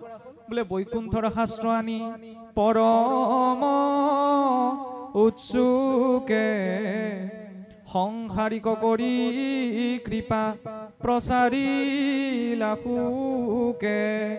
বোলে সংসাৰী লোকসকলক কৃপা কৰি ভাগৱত সুখদেৱে প্ৰচাৰ। সংসাৰ মানে কি? সংসাৰতি ইতি সংসাৰ, যি সঞ্চাৰ হৈ যায়। ৰবৰডাল টানিলে বহল হৈ যায় নে? ঠিক তেনে আমাৰ বিষয় বাসনা চিন্তাবিলাক কাৰো কমি নাযায়, সংসাৰ বাঢ়িহে যায়। মহাকাশতো বোলে ইখন তাৰকা ৰাজ্য সিখনৰ পৰা ক্ৰমাৎ আঁতৰি আঁতৰি সঞ্চাৰ হৈ হৈ গৈ আছে। বয়স বঢ়াৰ লগে লগে, জনম ধৰাৰ লগে লগে আমাৰ ইচ্ছা বাসনাবিলাক বাঢ়িহে যায়, কমি নাহে। ক্ৰমাৎ সঞ্চাৰ হৈ যোৱা এই সংসাৰখনৰ পৰা উদ্ধাৰৰ নিমিত্তে ভাগৱতক প্ৰকাশ কৰা হ'ল, যাতে জীৱই থকা সময়ছোৱা সুখে শান্তিৰ মাজত পাৰ কৰি অন্তিম সময়ত যাতে গতিটো স্পষ্ট হয়। আৰু ভগৱন্তৰ অভিমুখী হ'বলৈ চাওকচোন, আমি সকলোৱে জানো ভক্তি মাৰ্গত আমাক শ্ৰৱণ কীৰ্তনক শ্ৰেষ্ঠ দেখুওৱা হ'ল, নহয়নে? শ্ৰৱণ কীৰ্তনক যদিও শ্ৰেষ্ঠ দেখুওৱা হৈছে, শ্ৰৱণ কীৰ্তনৰ গুহাৰ্থটো কিন্তু স্মৰণ আৰু চিন্তনতহে প্ৰকাশ পাইছে। শ্ৰৱণ মানে কেৱল শুনাই নহয়, যিকোনো কথা, ভাগৱত বুলি নহয়, অন্য কিবা এটা কথা। প্ৰথম শ্ৰৱণীয় 3 প্ৰকাৰ থাকে, এফালে এইফালে শুনে, আনফালে উলিয়াই দিয়ে। দ্বিতীয় প্ৰকাৰ শ্ৰৱণীয় কথাখিনি শুনিব হৃদয়ত ধৰি ৰাখি থব, পালন কৰো নকৰো পিছ কথা। তৃতীয় প্ৰকাৰ শ্ৰৱণীয় কথাখিনি শুনিব, অকণমান হৃদয়ত বিশ্লেষণ কৰি চাব। মনৰূপী মথুৰাত যেতিয়ালৈকে কৃষ্ণ কথা ভাল কথা মথন নহয়, তেতিয়ালৈকে কৃষ্ণ সূৰ্য উদিত নহয়। কৃষ্ণ সূৰ্য উদিত নহলে নাম ধৰ্ম বিদিত নহয়, নাম ধৰ্ম প্ৰকাশ নহয়। ক'ত আছো আমিচোন? ৰাম কৃষ্ণ হৰি নাৰায়ণ গোপাল গোবিন্দ কেশৱ নাৰায়ণ কৈ আছো, ঈশ্বৰৰ নাম লৈ আছো। এতিয়া লোৱাটো ডাঙৰ কথা নহয়। আমি ইয়াত নোলোৱাজনৰ মুখৰ পৰা ওলাব, কাৰণ এটা পৰিৱেশ আছে। কেতিয়াবা উজুতি খাওঁতে, মই খুন্দা এটা খাওঁতে ঈশ্বৰৰ নামটো মোৰ মুখৰ পৰা ওলাইছে নে নাই, সেইটোতো মই চাব লাগিব। যদি উজুতি খাওঁতে, পিছল খাওঁতে, খুন্দা এটি খাওঁতে গাঁৱলীয়া শব্দ এটা ওলাইছে, তেতিয়াহ'লে মই জানিব লাগিব যে মোৰ ঈশ্বৰ চিন্তন নাই। আৰু চিন্তনটোত গুৰুত্ব এটা কিয় দিয়া হৈছে? চিন্তনটো ইমান শক্তিশালী বস্তু, দুজনত আমি চাব পাৰো, এফালে কংস, এফালে ভৰত। কংসই কৃষ্ণক বধ কৰিবলৈ কি কৰিলে? এই অঘাসুৰ, বকাসুৰ, অৰিষ্ট, মুষ্টিক, শকতাসুৰ গোটেই সোপা পঠালে। গোটেই সোপাকে ভগৱান কৃষ্ণই মাৰি পেলালে শেষত অক্ৰূৰে হতুৱাই যেতিয়া মথুৰালৈ মতাই আনিলে কৃষ্ণ আহি যেতিয়া মথুৰাৰ পৰিসীমাত প্ৰৱেশ কৰিলেহি কংসৰ ইফালে ধাতু যাওঁ যাওঁ অৱস্থা কিয় এইটোক বধ কৰিবলৈকে ইমান ডাঙৰ ডাঙৰ দৈত্য দানৱ সোপা পঠালো গোটেই সোপাকে নিমিষতে বধ কৰি পেলালে এতিয়া কাল আহি পেলাই মোৰ নিজৰ ঘৰতে সোমালে সেইকাৰণে কংসই খাবলৈ বহে কৃষ্ণই মাৰিবলৈ আহিছে বুলি ভয়তে মানে কৃষ্ণকেই দেখে খোৱা পাততো কৃষ্ণকেই দেখে মাৰিবলৈ আহিছে মনটো ভাল লাগক বুলি অকমান ফুলনিত খোজকাঢ়িবলৈ যায় কৃষ্ণই খেদাই মাৰি আহিছে বুলিয়েই দেখে ইমান ভয় সোমাই গ'ল শুবলৈ যায় টোপনি চকুকেইটা মুদেহে কৃষ্ণই ডিঙিটোত ধৰিবলৈ আহিছে বুলিয়েই দেখে ফলত মানে খোৱা হোৱা একো শান্তি নাইকিয়া হ'ল কিন্তু আটাইতকৈ ডাঙৰ লাভটো কি হ'ল বোলে ভুঞ্জন্তে ভ্ৰমন্তে উঠন্তে বৈখন্তে কৃষ্ণক চিন্তে সদায় সকলে জগত হৰিময় দেখে সুখ শান্তি তাৰ নাই খাওঁতে উঠোতে বহুতে যদিও শত্ৰু বুলি ভাবিছিল কৃষ্ণৰ ৰূপটো চিন্তা কৰিলে নে কৃষ্ণ কথাটো স্বৰূপটো মনলৈ ভাহি আহিলে নে সেইকাৰণে মৰাৰ আগমুহূৰ্তত বোলে কৃষ্ণৰ ৰূপটোকে মনলৈ অহাৰ কাৰণে কৃষ্ণৰ সমান গতি পালে চিন্তা কৰিছিল কাৰণে গতি পালে আনফালে পঞ্চম স্কন্ধত বৰ্ণনা আহে মহাৰাজ মনুৰ স্বয়ম্ভূ মনুৰে জ্যেষ্ঠ পুত্ৰ হৈছে প্ৰিয়ৱতৰ বংশতেই ঋষভদেৱৰ জন্ম সেই ঋষভদেৱে ভগৱন্তৰ এটি অৱতাৰ বুলি গণ্য কৰে ঋষভদেৱৰে পুত্ৰ আছিল ভৰতে এটা সময়ত গোটেই জম্বুদ্বীপ ভোগ কৰি পেলাই যেতিয়া জীৱনৰ এটা বয়স পালেগৈ তেতিয়া ভাবিলে কি যে এতিয়ালৈকে ভোগ কৰিলো আৰু এতিয়া ঈশ্বৰমুখী হওঁ ঈশ্বৰক ভজনা কৰাত গুৰুত্বতা দিওঁ সেইবুলি কি কৰিলে পাঁচোজন পুত্ৰ আছিলে পাঁচোজনক ৰাজ্যভাৰ সকলো ভগাই দিলে ৰাজ্যভাৰ এৰি পেলাই এই মহিষী পুলহৰ হৰিক্ষেত্ৰ আশ্ৰমলৈ গৈ তাতে বাস কৰিবলৈ ল'লে ৰজাই ৰাজ্যভাৰ সকলো এৰি দিলে সেইবিলাকত মোহগ্ৰস্ত নহওঁ বুলি আশ্ৰম পাতি তাতে থাকিবলৈ ল'লে যিজন ভৰতে এতিয়া মোহত নপৰো বুলি আসক্তি সৃষ্টি নহওক বুলি ৰাজ্যভাৰ পুত্ৰ ভাৰ্যা সকলো এৰি থৈ আহিছে সেই আশ্ৰমত থাকোতে এদিন মোহটো ক'ত উপজিল হৰিণ পোৱালি এটা এই মৰাৰ আগ মুহূৰ্ততে হৰিণ পোৱালিটোৰ কথাই ভাবিলে সেইকাৰণে তেনেহেন এজন সিদ্ধ যোগীয়েও পাছৰ জন্মত হৰিণ ৰূপত জন্ম লাভ কৰিব লগা হয় তাৰ পৰা চিন্তনটো গুৰুত্বতা দেখুৱাইছে এফালে সেই কংসই অন্তিম সময়ত কৃষ্ণক চিন্তা কৰি কৃষ্ণ সমান গতি পালে এইজনে সকলো ত্যাগ কৰি হৰিণ পোৱালিটোৰ কথা ভাবিলে সেইকাৰণে হৰিণাৰ ৰূপত জন্ম লাভ কৰিলে ইয়ং ইয়ং ভাৱ স্মৰে নিত্যম তজ্জন্তেব কলিবৰম তং তমেৱতি কোন্তে সদা তদ ভাৱ ভাবিত এতিয়া যিটো চিন্তন হৈ আছে মই আপোনাক দেখিলে কৃষ্ণ বুলি কৈছো মুখেৰেও হাঁহি মাৰিছো হাতেৰেও প্ৰণাম জনাইছো কৃষ্ণ বুলি কৈছো কিন্তু মনত যদি বেলেগ কিবা ভাৱ এটাহে চিন্তন হৈছে তেতিয়ালে মোৰ সংস্কাৰটো ক'ৰ পৰা আহিব এই মনত চিন্তন হোৱা ভাৱটোৰ জৰিয়তে কাৰণ মন এইব মনুষ্যানান বন্ধনাত কাৰণ মুক্তি মনেই জীৱৰ বন্ধনৰ কাৰণ মনেই জীৱৰ মুক্তিৰ কাৰণ মনটোত যি চিন্তন হৈছে সেই অনুৰূপতে গতি পাম মহাপুৰুষে সেইকাৰণে কৈছে কি মুখে বোলা ৰাম হৃদয়ে ধৰা ৰূপ এতেকে মুকুতি পাইবা কহিলো স্বৰূপ কৃষ্ণ বুলি কওঁতে কৃষ্ণৰ ৰূপটোও মই চিন্তা কৰিব লাগিব নহয়নে তেতিয়া সেই ৰূপটোত মনটো স্থিৰ হ'ব সেয়া হৈছে শ্ৰৱণৰ সাৰ্থকতা শ্ৰৱণমটো গুৰুপূৰ্বম মননম তদনন্তৰম নিদিধ্যাসন মিত্য তত্ত্ব জ্ঞান পূৰ্ণ বোধস্য লক্ষণম শুনি পেলাই মনন কৰিব লাগিব মনন কৰি নিদিধ্যাসন পুনৰ তাক অভ্যাস তেতিয়া সি স্বভাৱলৈ পৰিৱৰ্তন হ'ব তাৰ জৰিয়তে তত্ত্ব জ্ঞান আহিব তাৰ জৰিয়তে পূৰ্ণ বোধ উপজিব এইটো হৈছে শ্ৰৱণৰ ধাৰা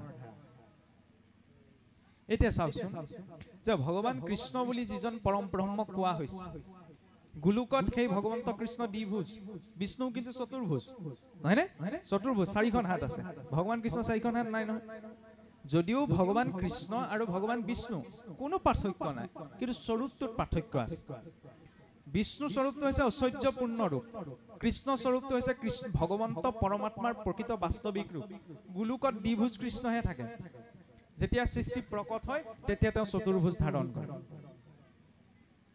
এইটো বোলে মানুহে কল্পনা কৰি লোৱা মানুহৰ দুখন হাত দুটা ভৰি আছে কাৰণে মানুহেও ঈশ্বৰক তেনেকা ভাবি ল'লে কুকুৰটোক ভগৱান বুলি কোৱাৰ লগে লগে কুকুৰটোৱে কুকুৰটোৰ নিচিনা ভাবিব গৰুজনীক ভগৱান কেনেকুৱা বুলি ক'লে গৰুজনীৰ নিচিনা ভাবিব এইটো কথা মান্য নহয় কিয় মান্য নহয় আমি গ্ৰাম্য সমাজতে কেতিয়াবা কওঁ এই পুতেক বাপেকৰ নিচিনা দি কেতিয়াও বাপেক পুতেকৰ নিচিনা বুলি নকওঁ মানে পিতৃৰ গুণ বৈশিষ্ট্য পুত্ৰৰ জৰিয়তে প্ৰকাশ পাব পাৰে পুত্ৰৰ গুণ বৈশিষ্ট্য পিতৃৰ জৰিয়তে প্ৰকাশ নাপায় নহয় পিতৃৰো পিতৃ মহাপিতৃ বুলি কাক কোৱা হৈছে ভগৱান কৃষ্ণ সেইকাৰণে ভগৱন্তই আটাইতকৈ শ্ৰেষ্ঠ ৰূপত এই শৰীৰটো তেওঁৰ অনুৰূপত সৃজন কৰিলে ভগৱান কৃষ্ণও দ্বিভুজ মনুষ্যও দ্বিভুজ অসুৰবিলাকো দ্বিভুজ দেৱতাসকলো দ্বিভুজ প্ৰয়োজন হলে সৰভুজ অষ্টভুজ হয়গে মূল বাস্তৱিক স্বৰূপটো দ্বিভুজ মানে দুটা বাহু দুখন ভৰি থকা সেইকাৰণে কৃষ্ণও দ্বিভুজ এই কৃষ্ণই যেতিয়া নিজকে বিস্তাৰ কৰে চাৰিটা ৰূপত বিস্তাৰ কৰে বাসুদেৱ অনিৰুদ্ধ প্ৰদ্যুম্ন আৰু শংকৰখন এই শংকৰখনে নিজকে তিনিটা ৰূপত বিস্তাৰ কৰে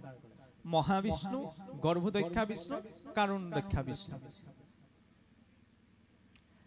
কাৰুণদক্ষা বিষ্ণুৱে ইয়াত আমি এই বিশ্বখনত দেখি থকা ভগৱন্তৰ সকলো অৱতাৰ গ্ৰহণ কৰে গৰ্ভদক্ষা বিষ্ণুৱে সৃষ্টিখন ধাৰণ কৰি আছে এই 14 ভুৱন আমি যে কেতিয়াবা ফটোত দেখো নাৰায়ণ বোলে অনন্ত সজ্জাই শয়ন কৰি আছে তেওঁ নাভিৰ পৰা পদ্মৰ ঠাৰি এডাল ওলাই গৈছে ওপৰত ব্ৰহ্মাদেৱ বহি আছে সেইজন বিষ্ণু হৈছে গৰ্ভদক্ষা বিষ্ণু যি 14 ভুৱনক ধাৰণ কৰি আছে নাভিৰ পৰা কি উৎপত্তি দেখুৱাইছে জীৱৰ মৃত্যুৰ অধিষ্ঠান হৈছে নাভি মৃত্যু মানে সকলো শেষ নহয় এটা নতুন আৰম্ভণি জীৱ এইটো শৰীৰ এৰি অন্য এটা শৰীৰলৈ গমন কৰিছে সেইকাৰণে সৃষ্টিও সেই নাৰায়ণৰ নাভিৰ পৰা দেখুওৱা হৈছে 14 ভুৱন সজ্জিত হৈ থকা ক্ৰমটো হৈছে পদুমৰ সেই ঠাৰিডাল তাৰ ওপৰত কোন আছে সৃষ্টিৰ প্ৰথম জীৱ ব্ৰহ্মাদেৱ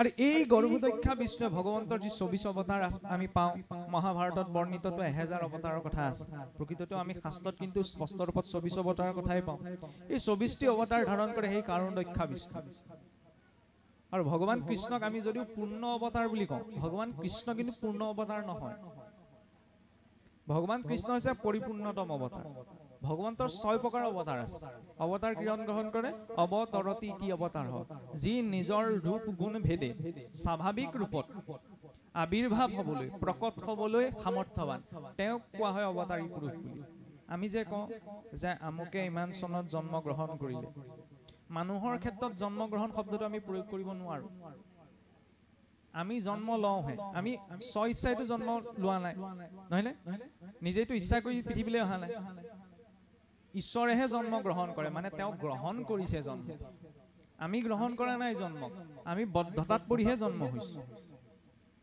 এতিয়া সেই ভগৱান কৃষ্ণৰে 6 প্ৰকাৰ অৱতাৰৰ কথা শাস্ত্ৰত আছে কি অৱতাৰ অংশ অৱতাৰ অংশাংশ অৱতাৰ কলা অৱতাৰ আৱেশ অৱতাৰ পূৰ্ণ অৱতাৰ আৰু পৰিপূৰ্ণতম অৱতাৰ অংশ অৱতাৰ মৎস্য কুৰ্ম আদিকো অংশ অৱতাৰ বুলি আমি সকলোৱে জানো যদিও অংশ অৱতাৰ বুলি কিন্তু ব্ৰহ্মাদি প্ৰজাপতিসকলক কোৱা গৈছে ঈশ্বৰে সৃষ্টিৰ সন্তুলন ৰক্ষা কৰিবলৈ নিজ শক্তি সহিত যাক প্ৰকট কৰে সেই সকল হৈছে অংশ অৱতাৰ ব্ৰহ্মাদি প্ৰজাপতিসকল আৰু সেই প্ৰজাপতিসকলৰ সহায়ৰ নিমিত্তে যাক নিয়োগ কৰা যায় তেওঁলোক হৈছে অংশাংশ অৱতাৰ ভৃগু পুলস্ত মৰিচি অংগিৰা আদি সকল হৈছে অংশাংশ অৱতাৰ কলা অৱতাৰ মৎস্য কুৰ্ম বৰাহ নৃসিংহ এই সকল হৈছে ঈশ্বৰৰ অংশাংশ অৱতাৰ ক্ষমা কৰিব কলা অৱতাৰ আৱেশ অৱতাৰ ভগৱান পৰশুৰাম দত্তাত্ৰেয় কপিলদেৱ ঋষভদেৱ হৈছে ঈশ্বৰৰ আৱেশ অৱতাৰ পূৰ্ণ অৱতাৰ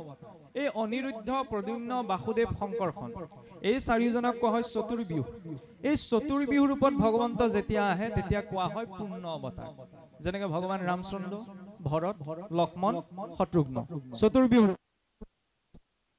যেতিয়া ঈশ্বৰে সম্পূৰ্ণ কলা সহিত আহে তেতিয়া তেওঁক কোৱা হয় পৰিপূৰ্ণতম অৱতাৰ পৰিপূৰ্ণতম অৱতাৰ সাক্ষাৎ ভগৱান কৃষ্ণ স্বয়ং কৃষ্ণক পৰিপূৰ্ণতম অৱতাৰ বুলি কোৱা হৈছে কাৰণ আৰু এই কৃষ্ণ কেতিয়া আহে অষ্টবিংশতিতম দাপৰেও কলিও কৃষ্ণ ভৱিষ্যতি আমাৰ যে 4 যুগ আছে সত্যত এটা দাপৰ কলি হয়নে সত্যৰ পূৰ্ণই 17,20,000 তেতাৰ 12,96,000 দাপৰৰ 8,64,000 কলিৰ 4,32,000 এই 4টা যুগ লগ লাগি এটা দিব্য যুগ হয় এনেকুৱা 71টা দিব্য যুগ লগ লাগি এটা মন্বন্তৰ হয় 43,30,67,20,000 বছৰ এটা মন্বন্তৰ এনেকুৱা 14টা মন্বন্তৰ আছে 14টা মন্বন্তৰত 14 জন মনুৱে শাসন কৰে এতিয়া সপ্তম মনু বৈবস্বতৰ শাসনকাল চলি আছে ইমান লেখা টাইম ডিটেইল ভাগৱতত আছে গাঁৱৰ নপঢ়া নুশুনা পুৰোহিত এজনেও যিকোনো কৰ্ম কৰিলে সংকল্প এটা পঢ়ে চাবচোন খালি এইবিলাক কথাত আমি সহজে গুৰুত্ব নিদিওঁ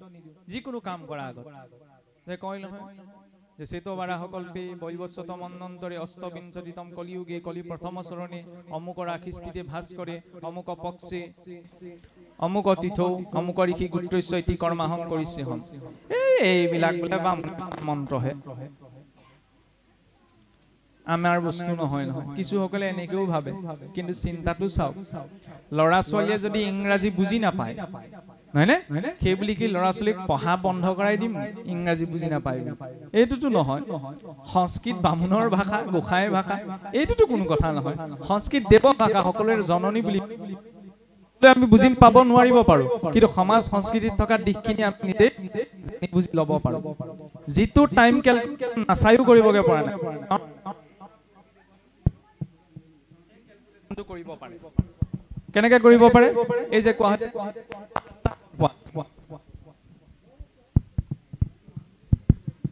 108টা কল্পৰ ভিতৰত এতিয়া আমি কাৰ কল্পত জীয়াই আছো শ্বেতবাৰাহ কল্পত শ্বেতবাৰাহ কল্পে 14 জন মনুৰ শাসন কালত সপ্তম মনু বৈবস্বতৰ শাসন কাল বৈবস্বত মন্বন্তৰে কেই নম্বৰ কলিযুগ 28 সংখ্যক কলিযুগ কলিৰ 4টা চৰণ আছে প্ৰথম চৰণে সূৰ্য আমুক ৰাখিত আছে আমুক পক্ষ চলি আছে আমুক দিনত ইমান লেকে সূক্ষ্ম ক্যালকুলেশন মই কথা প্ৰসংগত বুজাবলৈ এই প্ৰসংগটো টানি অনা হৈছে এতিয়া চাওকচোন 14 মনুৰ শাসন কাল যেতিয়া পাৰ হৈ যায় তেতিয়া যিটো 28 সংখ্যক দাপৰ যুগ সেইটোতে ভগৱান কৃষ্ণ আহে তাৰ আগতো ভগৱান কৃষ্ণ নাই তাৰ পাছতো ভগৱান কৃষ্ণ নাই ইমান সূক্ষ্ম ৰূপত দেখুৱা হৈছে এতিয়া সেই কৃষ্ণ আহিছে আমি জানো যে ভাগৱতৰ জৰিয়তে বসুদেৱ দৈৱকীৰ জৰিয়তে নহয়নে বসুদেৱ দৈৱকীয়ে যেতিয়া স্বয়ং জগতৰ ঈশ্বৰক নিজৰ পুত্ৰ ৰূপত পালে সেইখিনিতে একাদশত আৰম্ভণিতেই দেখুৱাইছে একাদশ সম্পূৰ্ণ 34টি অধ্যায় আছে পোন প্ৰথমতে আৰম্ভ হৈছে কি নিমিনৱ সিদ্ধ সংবাদৰ জৰিয়তে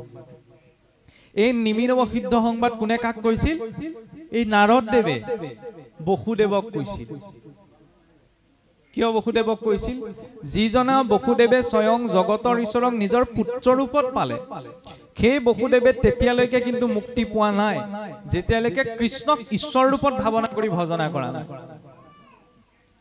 যেতিয়া ভগৱান কৃষ্ণ মথুৰালৈ গুচি গ'ল বসুদেৱৰ মনত লাহে লাহে এটা চিন্তা সোমাবলৈ ধৰিল মইতো জগতৰ ঈশ্বৰক নিজৰ পুত্ৰ ৰূপত পালো কিন্তু পূৰ্বতে মই তেওঁৰ পৰা মুক্তি বিচাৰি নললো এতিয়াতো মোক মুক্তি লাগিব মই মুক্তি পাবলৈ হলে মই কৃষ্ণক ঈশ্বৰ বুলি ভাবিব লাগিব কিন্তু কৃষ্ণ বুলি ক'লেচোন মই তেওঁ নিজৰ পুত্ৰ ভাৱটোহে আহে ঈশ্বৰ ভাৱটো নাহে তেতিয়াহ'লে মই তেওঁক কেনেদৰে ঈশ্বৰ বুলি ভজনা কৰিম এই চিন্তাটো কৰি এদিন বহি থাকোঁতে তেওঁৰ গৃহলৈ আগমন ঘটিছে বোলে নাৰদ দেৱ তাৰপৰা কি দেখুৱাল কৃষ্ণক আমি কৈছো নহয় আমাৰ সংস্কৃত শ্লোক এটাত আহে তমেব মাতা সপিতা তমেব বন্ধু সখা তমেব বিদ্যা দ্ৰবিণং তমেব সৰ্ব মম দেৱ দেৱ তুমি পিতৃ তুমি মাতৃ তুমি সহুত তুমি সকলো পদাৰ্থ আমি ভগৱানক নিজৰ সুহিত বন্ধু পিতৃ মাতৃ বুলি ভাবিব পাৰো কিন্তু ভজনা কৰাৰ সময়ত ঈশ্বৰৰ ৰূপতে ভজিব লাগিব কাৰণ বন্ধু বুলি ক'লে এনেকুৱা বন্ধু নহয় নহয় যাক মই পিঠিত ঢকা এটা দি কথা এটা ক'ব পাৰিম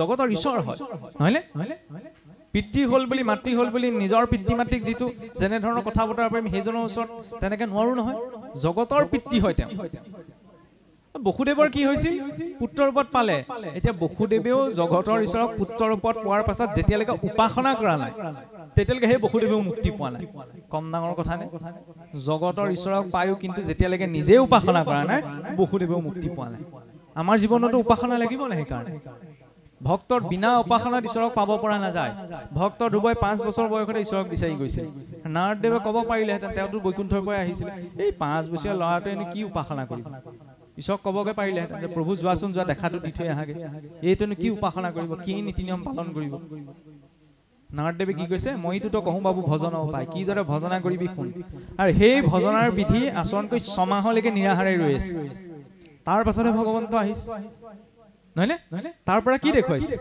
সেইসকল শুদ্ধ ভক্তই বহু উপাসনা কৰি ঈশ্বৰক পাইছিল আমিও কেৱল কৃষ্ণ বুলি ক'লে ভগৱন্তক পাই যোৱাটো সম্ভৱ নহয় কলিত নাম শ্ৰেষ্ঠ তাৰ অৰ্থ এইটো নহয় যে কৃষ্ণ বুলি ক'লে আমি ঈশ্বৰক পাই যাওঁ কৃষ্ণক ভজনা কৰিবলৈ হ'লে যিটো ব্যৱস্থা লাগিব সেই ব্যৱস্থাটো মোৰ জীৱনত লাগিব মই যদি ভক্ষ গমনা গমন বাক্য বচন এইবিলাক একো বিচাৰ নকৰোঁ তাৰ পিছত যদি ভাবো এই এক নামে যত পাব সংহৰিতে পাৰি ততেকে পাতকি পাব কৰিতে নোৱাৰে হয় ভগৱন্তৰ নামত ইমান শক্তি আছে যে মহাপাপীজনেও ইমান পাপ কাম জীৱনত কৰি শেষ কৰিবগে নোৱাৰে কিন্তু তাৰ অৰ্থ যে মই সদায় নাখাবলগীয়াটোকে খাই থাকিম নকবলগীয়াটোকে মই কৈ থাকিম নকৰিবলগীয়াটোকে মই কৰি থাকিম পাছত ৰাম নাম লৈ মই তৰি যাম তাৰ পিছত ঈশ্বৰে মোক ক্ষমা কৰি দিব। জয় বিজয়কে ক্ষমা নকৰিলে। সকলোৰে আত্মসন্মান আছে আমাৰ মানুহৰ। যেতিয়া ব্যক্তিজন নিজৰ আত্মসন্মানৰ প্ৰতি মানে সতৰ্ক হয়, তেতিয়া ব্যক্তিজনে আত্মসন্মান নষ্ট হোৱা কোনো কৰ্ম নকৰে, নহয়নে? সকলো মনুষ্যৰে এটা এটা নিজ নিজ আত্মসন্মান আছে। জয় বিজয়ৰ আত্মসন্মান আছিল, কিন্তু আত্মসন্মানটো যে আমাৰ আত্ম অভিমানলৈ পৰিৱৰ্তন নহয়, তাৰ প্ৰতি আমাৰ জীৱনত সতৰ্কতাটো লাগে। জয় বিজয় আত্ম অভিমানী হৈ পৰিল, সেইকাৰণে চাৰি সিদ্ধক অপমান কৰিলে, আৰু তাৰ বাবে ঈশ্বৰে বৈকুণ্ঠহেন স্থানৰ পৰা সহায় দিলে।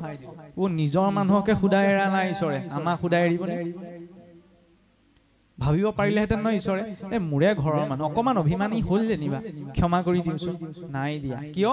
লোক শিক্ষাৰ্থে, যাতে তাক দেখি পেলাই আমি শিকিব পাৰোঁ। নিজৰ মানুহকে সুদাই এৰা নাই। একাদশত এতিয়া প্ৰসংগ ওলাবগৈ, যদু বংশ ধ্বংস কিয় হ'ল? ঋষিসকলক কৰা অপমানৰ বাবে। সন্তজনক ভক্তজনক কৰা অপমান ঈশ্বৰেও ক্ষমা কৰা, নিজৰ বংশকে নষ্ট কৰি দিছে। মোৰে বংশৰ মানুহ অকমান ধেমালি কৰিলে যেনিবা ক্ষমা কৰি দিব পাৰিলেহেঁতেন, কিন্তু দিলে জানো? বংশ নষ্ট হ'বলগীয়া হৈ গ'ল। তেতিয়াহ'লে আমিও শুদ্ধতাৰেহে ঈশ্বৰৰ ওচৰলৈ যাব পাৰোঁ। শুদ্ধ কৰ্মা কৰ্ম বাক্য বচন ভক্ষ বিচাৰ নকৰাকে কৃষ্ণ বুলি ক'লে সকলো হৈ নাযায়। তাৰ প্ৰতি ব্যৱস্থাৰ মাজত আমি থাকিব লাগিব। সেই ব্যৱস্থাটোৱেহে আমাক ঈশ্বৰৰ কাষ চপাৰ সুবিধা কৰি দিব। এতিয়া চাওকচোন, সেই বসুদেৱেও যেতিয়া জগতৰ ঈশ্বৰক পুত্ৰ ৰূপত পোৱাৰ পাছতো মুক্তি পোৱা নাই। কিয়? যেতিয়ালৈকে কৃষ্ণক ঈশ্বৰ বুলি আকৌ ভজনা কৰা নাই। নাৰদেৱ যেতিয়া উপস্থিত হলি, তেতিয়া বসুদেৱে কৈছে, প্ৰভু ঈশ্বৰকে মই পুত্ৰ ৰূপত পালো যদিও আজিলৈকে এতিয়া তেওঁৰ প্ৰতি মোৰ পুত্ৰ মোহটো সোমাই গ'ল। কৃষ্ণ বুলি ক'লে ঈশ্বৰৰ ভাৱনাটো মোৰ সহজে নোপজে, পুত্ৰ ভাৱনাটোহে উপজে। গতিকে কৃষ্ণক মই আকৌ কিদৰে ঈশ্বৰ বুলি নিৰূপণ কৰি ভাবিব পাৰিম, সেই বিষয়ে মোক অকণমান ভালকে বুজাই কওক, তেতিয়াহে মই মুক্তিৰ অধিকাৰী হ'ব পাৰিম। তেতিয়া নাৰদদেৱে কি কৈছে, এই বসুদেৱক এই ভগৱান কৃষ্ণক ঈশ্বৰ বুদ্ধি উপজিবলৈ নিমি নৱ সিদ্ধ সংবাদৰ কথা কৈ শুনাইছে। নিমি পৰম বিষ্ণু ভক্ত আছে,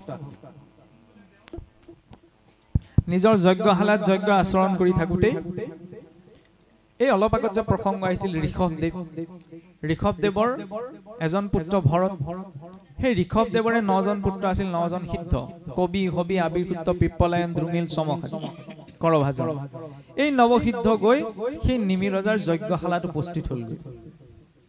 আৰু তেওঁলোকক যেতিয়া আগমন হোৱাত দেখিলে, তেতিয়া নিমি ৰজাই পোনপ্ৰথমতেই কৈছে, চাওকচোন ভগৱন্ত যে মোৰ ওপৰত প্ৰকৃততে তুষ্ট আছে, সেই কথাটো প্ৰমাণ বোলে মই আজি পালো। কেনেকে?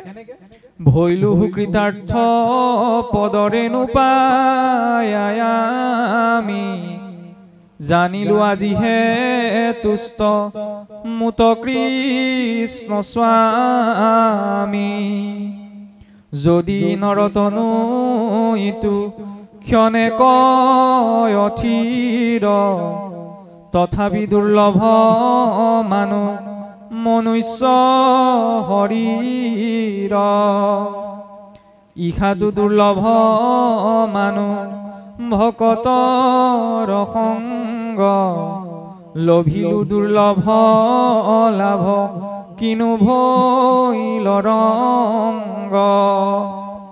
বোলে ভৈলুহু কৃতাৰ্থ পদৰেণু পায়া আমি, জানিলো আজিহে তুষ্ট মুত কৃষ্ণ স্বামী। নৱসিদ্ধৰ আগমন হোৱা দেখি নিমি ৰজাই কৈছে কি, ভগৱান যে মোৰ ওপৰত তুষ্ট আছে এইটোৱে বোলে প্ৰমাণ। যদি নৰতনৈটো ক্ষণেক অথিৰ, যদি বোলে মনুষ্য শৰীৰটো খন্তেকীয়া, কেতিয়া ই অৱসান হৈ যাব আমি নাজানো। তথাপি দুৰ্লভ মানুহ মনুষ্য শৰীৰ, তথাপি কিন্তু মনুষ্য শৰীৰ দুৰ্লভ বুলিয়ে মই ভাবো। কাৰণ 84 লক্ষ জুনি পাৰ কৰি মনুষ্য শৰীৰ পোৱা গৈছে। ইহাতো দুৰ্লভ মানুহ ভকতৰ সংগ, কিন্তু ইয়াতকেও দুৰ্লভ হৈছে কি, সৎলোকৰ সংগ পোৱাটো। লভিলো দুৰ্লভ লাভ কিনো ভৈল ৰংগ। সেইবাবে পুনৰ ভাগৱতে কৈছে, প্ৰায়ঃ দুৰ্লভ প্ৰাপ্তি, প্ৰায় বহুত দুৰ্লভ কি পোৱাটো, মনুষ্যত্বম, মানুহ হবলৈ পোৱাটো। তাতোতকৈ দুৰ্লভ কি, মুমুক্ষত্বম, মুখ্যৰ অধিকাৰী হোৱা। মুখ্যৰ অধিকাৰী হোৱাতকৈ দুৰ্লভ হৈছে কি, সজ্জনা নাম সংগতি, সজ্জনসকলৰ সংগ পোৱাটো বহুত দুৰ্লভ। আৰু সংগতে আমাৰ অসমীয়াতে আপ্তবাক্য এটা আছে, যেনেকুৱা সংগে ৰতি তেনেকুৱা জীৱনৰ গতি। পৰিৱেশ লাগিলে আমাৰ যিমানেই ভাল নহওক, পৰিৱেশ লাগিলে যিমানেই বেয়া নহওক, আৰু বেয়া পৰিৱেশতো যদি আমি সৎসংগত আছো, তেতিয়াহ'লে তেওঁ কেতিয়াও অসৎ নহয়। আৰু পৰিৱেশ ভাল হোৱাৰ পাছতো যদি মই অসৎ সংগত আছো, সি বেয়া হ'ব। কেনেকে সংগতে কেনেকে প্ৰভাৱ পেলায় মই অকণমান লৌকিক উদাহৰণ এটা দিছোঁ প্ৰচলিত যদি কোনোবা এটা স্থানত সুৰাপান কৰা ব্যক্তি দুজন ৰৈ থাকে তেওঁলোকৰ লগতে যদি সুৰাপান নকৰা ব্যক্তি এজনো ৰৈ থাকে দেখাজনে কি ভাবি যাব বোলে দুজনেহে সুৰাপান কৰি আছে ইজনে নাই কৰা নহয় এইটো নাভাবে সেই সুৰাপান কৰা ব্যক্তি কেইজনৰ লগত আছে যেতিয়া ইজনকো সুৰাপান কৰিছে বুলিও ধৰা হয় তাৰ বিপৰীতে ধৰ্ম কৰ্ম একো নজনা ব্যক্তি এজনো যেতিয়া নামঘৰলৈ যায় কোনোবাই জানো তেওঁক অভগত বুলি জ্ঞান কৰে নামঘৰত গৈ বোলে বহি আছেগে কোনোবাই তেওঁক জানো অজ্ঞানী বুলি ভাৱনা কৰিব কোনেও নকৰে তেতিয়াহ'লে সংগতে বাহ্যিক ৰূপতে প্ৰভাৱ পেলালে নে সুৰাপান নকৰা ব্যক্তিজনো যদি সুৰাপান কৰা ব্যক্তিজনৰ লগত আছে তেওঁক খাই আছে বুলি ধৰা হৈছে বা ধৰা হ'ব বা মই হলেও ভাবিম একো ধৰ্ম কৰ্ম নজনা ব্যক্তিজনো যদি সৎসংগলৈ আহিছে তেতিয়া তেওঁকো কোনোৱে অজ্ঞানী বুলি জ্ঞান কৰিব নোৱাৰে ভকত বুলিয়ে জ্ঞান কৰিব আৰু অলপ আগত যে যোজনাটি ওলাইছিল মহাপুৰুষে লিখিছিল বৈকুণ্ঠৰ পৰা আহোঁ একেলগে বাটত হেৰাল লগ সত্যত এটা দাপৰত বিচাৰি কলিত পাইছিলো বৈকুণ্ঠৰ পৰা জীৱসকল আহোঁতে একেলগে আহিল কৰ্ম বেলেগ বেলেগ সত্যটো লগ বিচাৰি বোলে নাপালো তেতাটো নাপালো দাপৰতো নাপালো কলিত পাইছিলো কলিত কি ৰূপত এই সৎসংগৰ ৰূপত ইজনে সিজনক ঈশ্বৰৰ ভক্ত বুলি চিনি পাইছো ন জানিব পাৰিছো এইটোহে আচল পৰিচয় কিন্তু ভকত বুলি ক'লে আমাৰ আকৌ অকণমান কিছুসকলে নাকটো কুচাই দিয়ে ভকত বুলি ক'লে কি ভাবে নাম গুণ গাই যিসকল ঘূৰি ফুৰে আৰু সেইসকলে ভকতৰ কাম সেইটোৱে সেইকাৰণে কিছুসকলে ভকত বুলি ক'লে লাজো কৰে মোৰ মিতিৰতে যদি বিধায়ক এজন আছে ভকত মোৰ মনোমালিন্য থাকিলেও আনৰ আগত পৰিচয় দিওঁতে মই কি বুলি ক'ম এই আমুকৰ বিধায়ক যে মোৰ আমুক হয় তেওঁ বেয়াই পাওঁ বিধায়কজনৰ সৈতে ভাল পোষ্টত আছে কাৰণে তেওঁৰ সৈতে জড়িত কৰি নিজকে পৰিচয়টো দিবলৈ ঈশ্বৰৰ সৈতে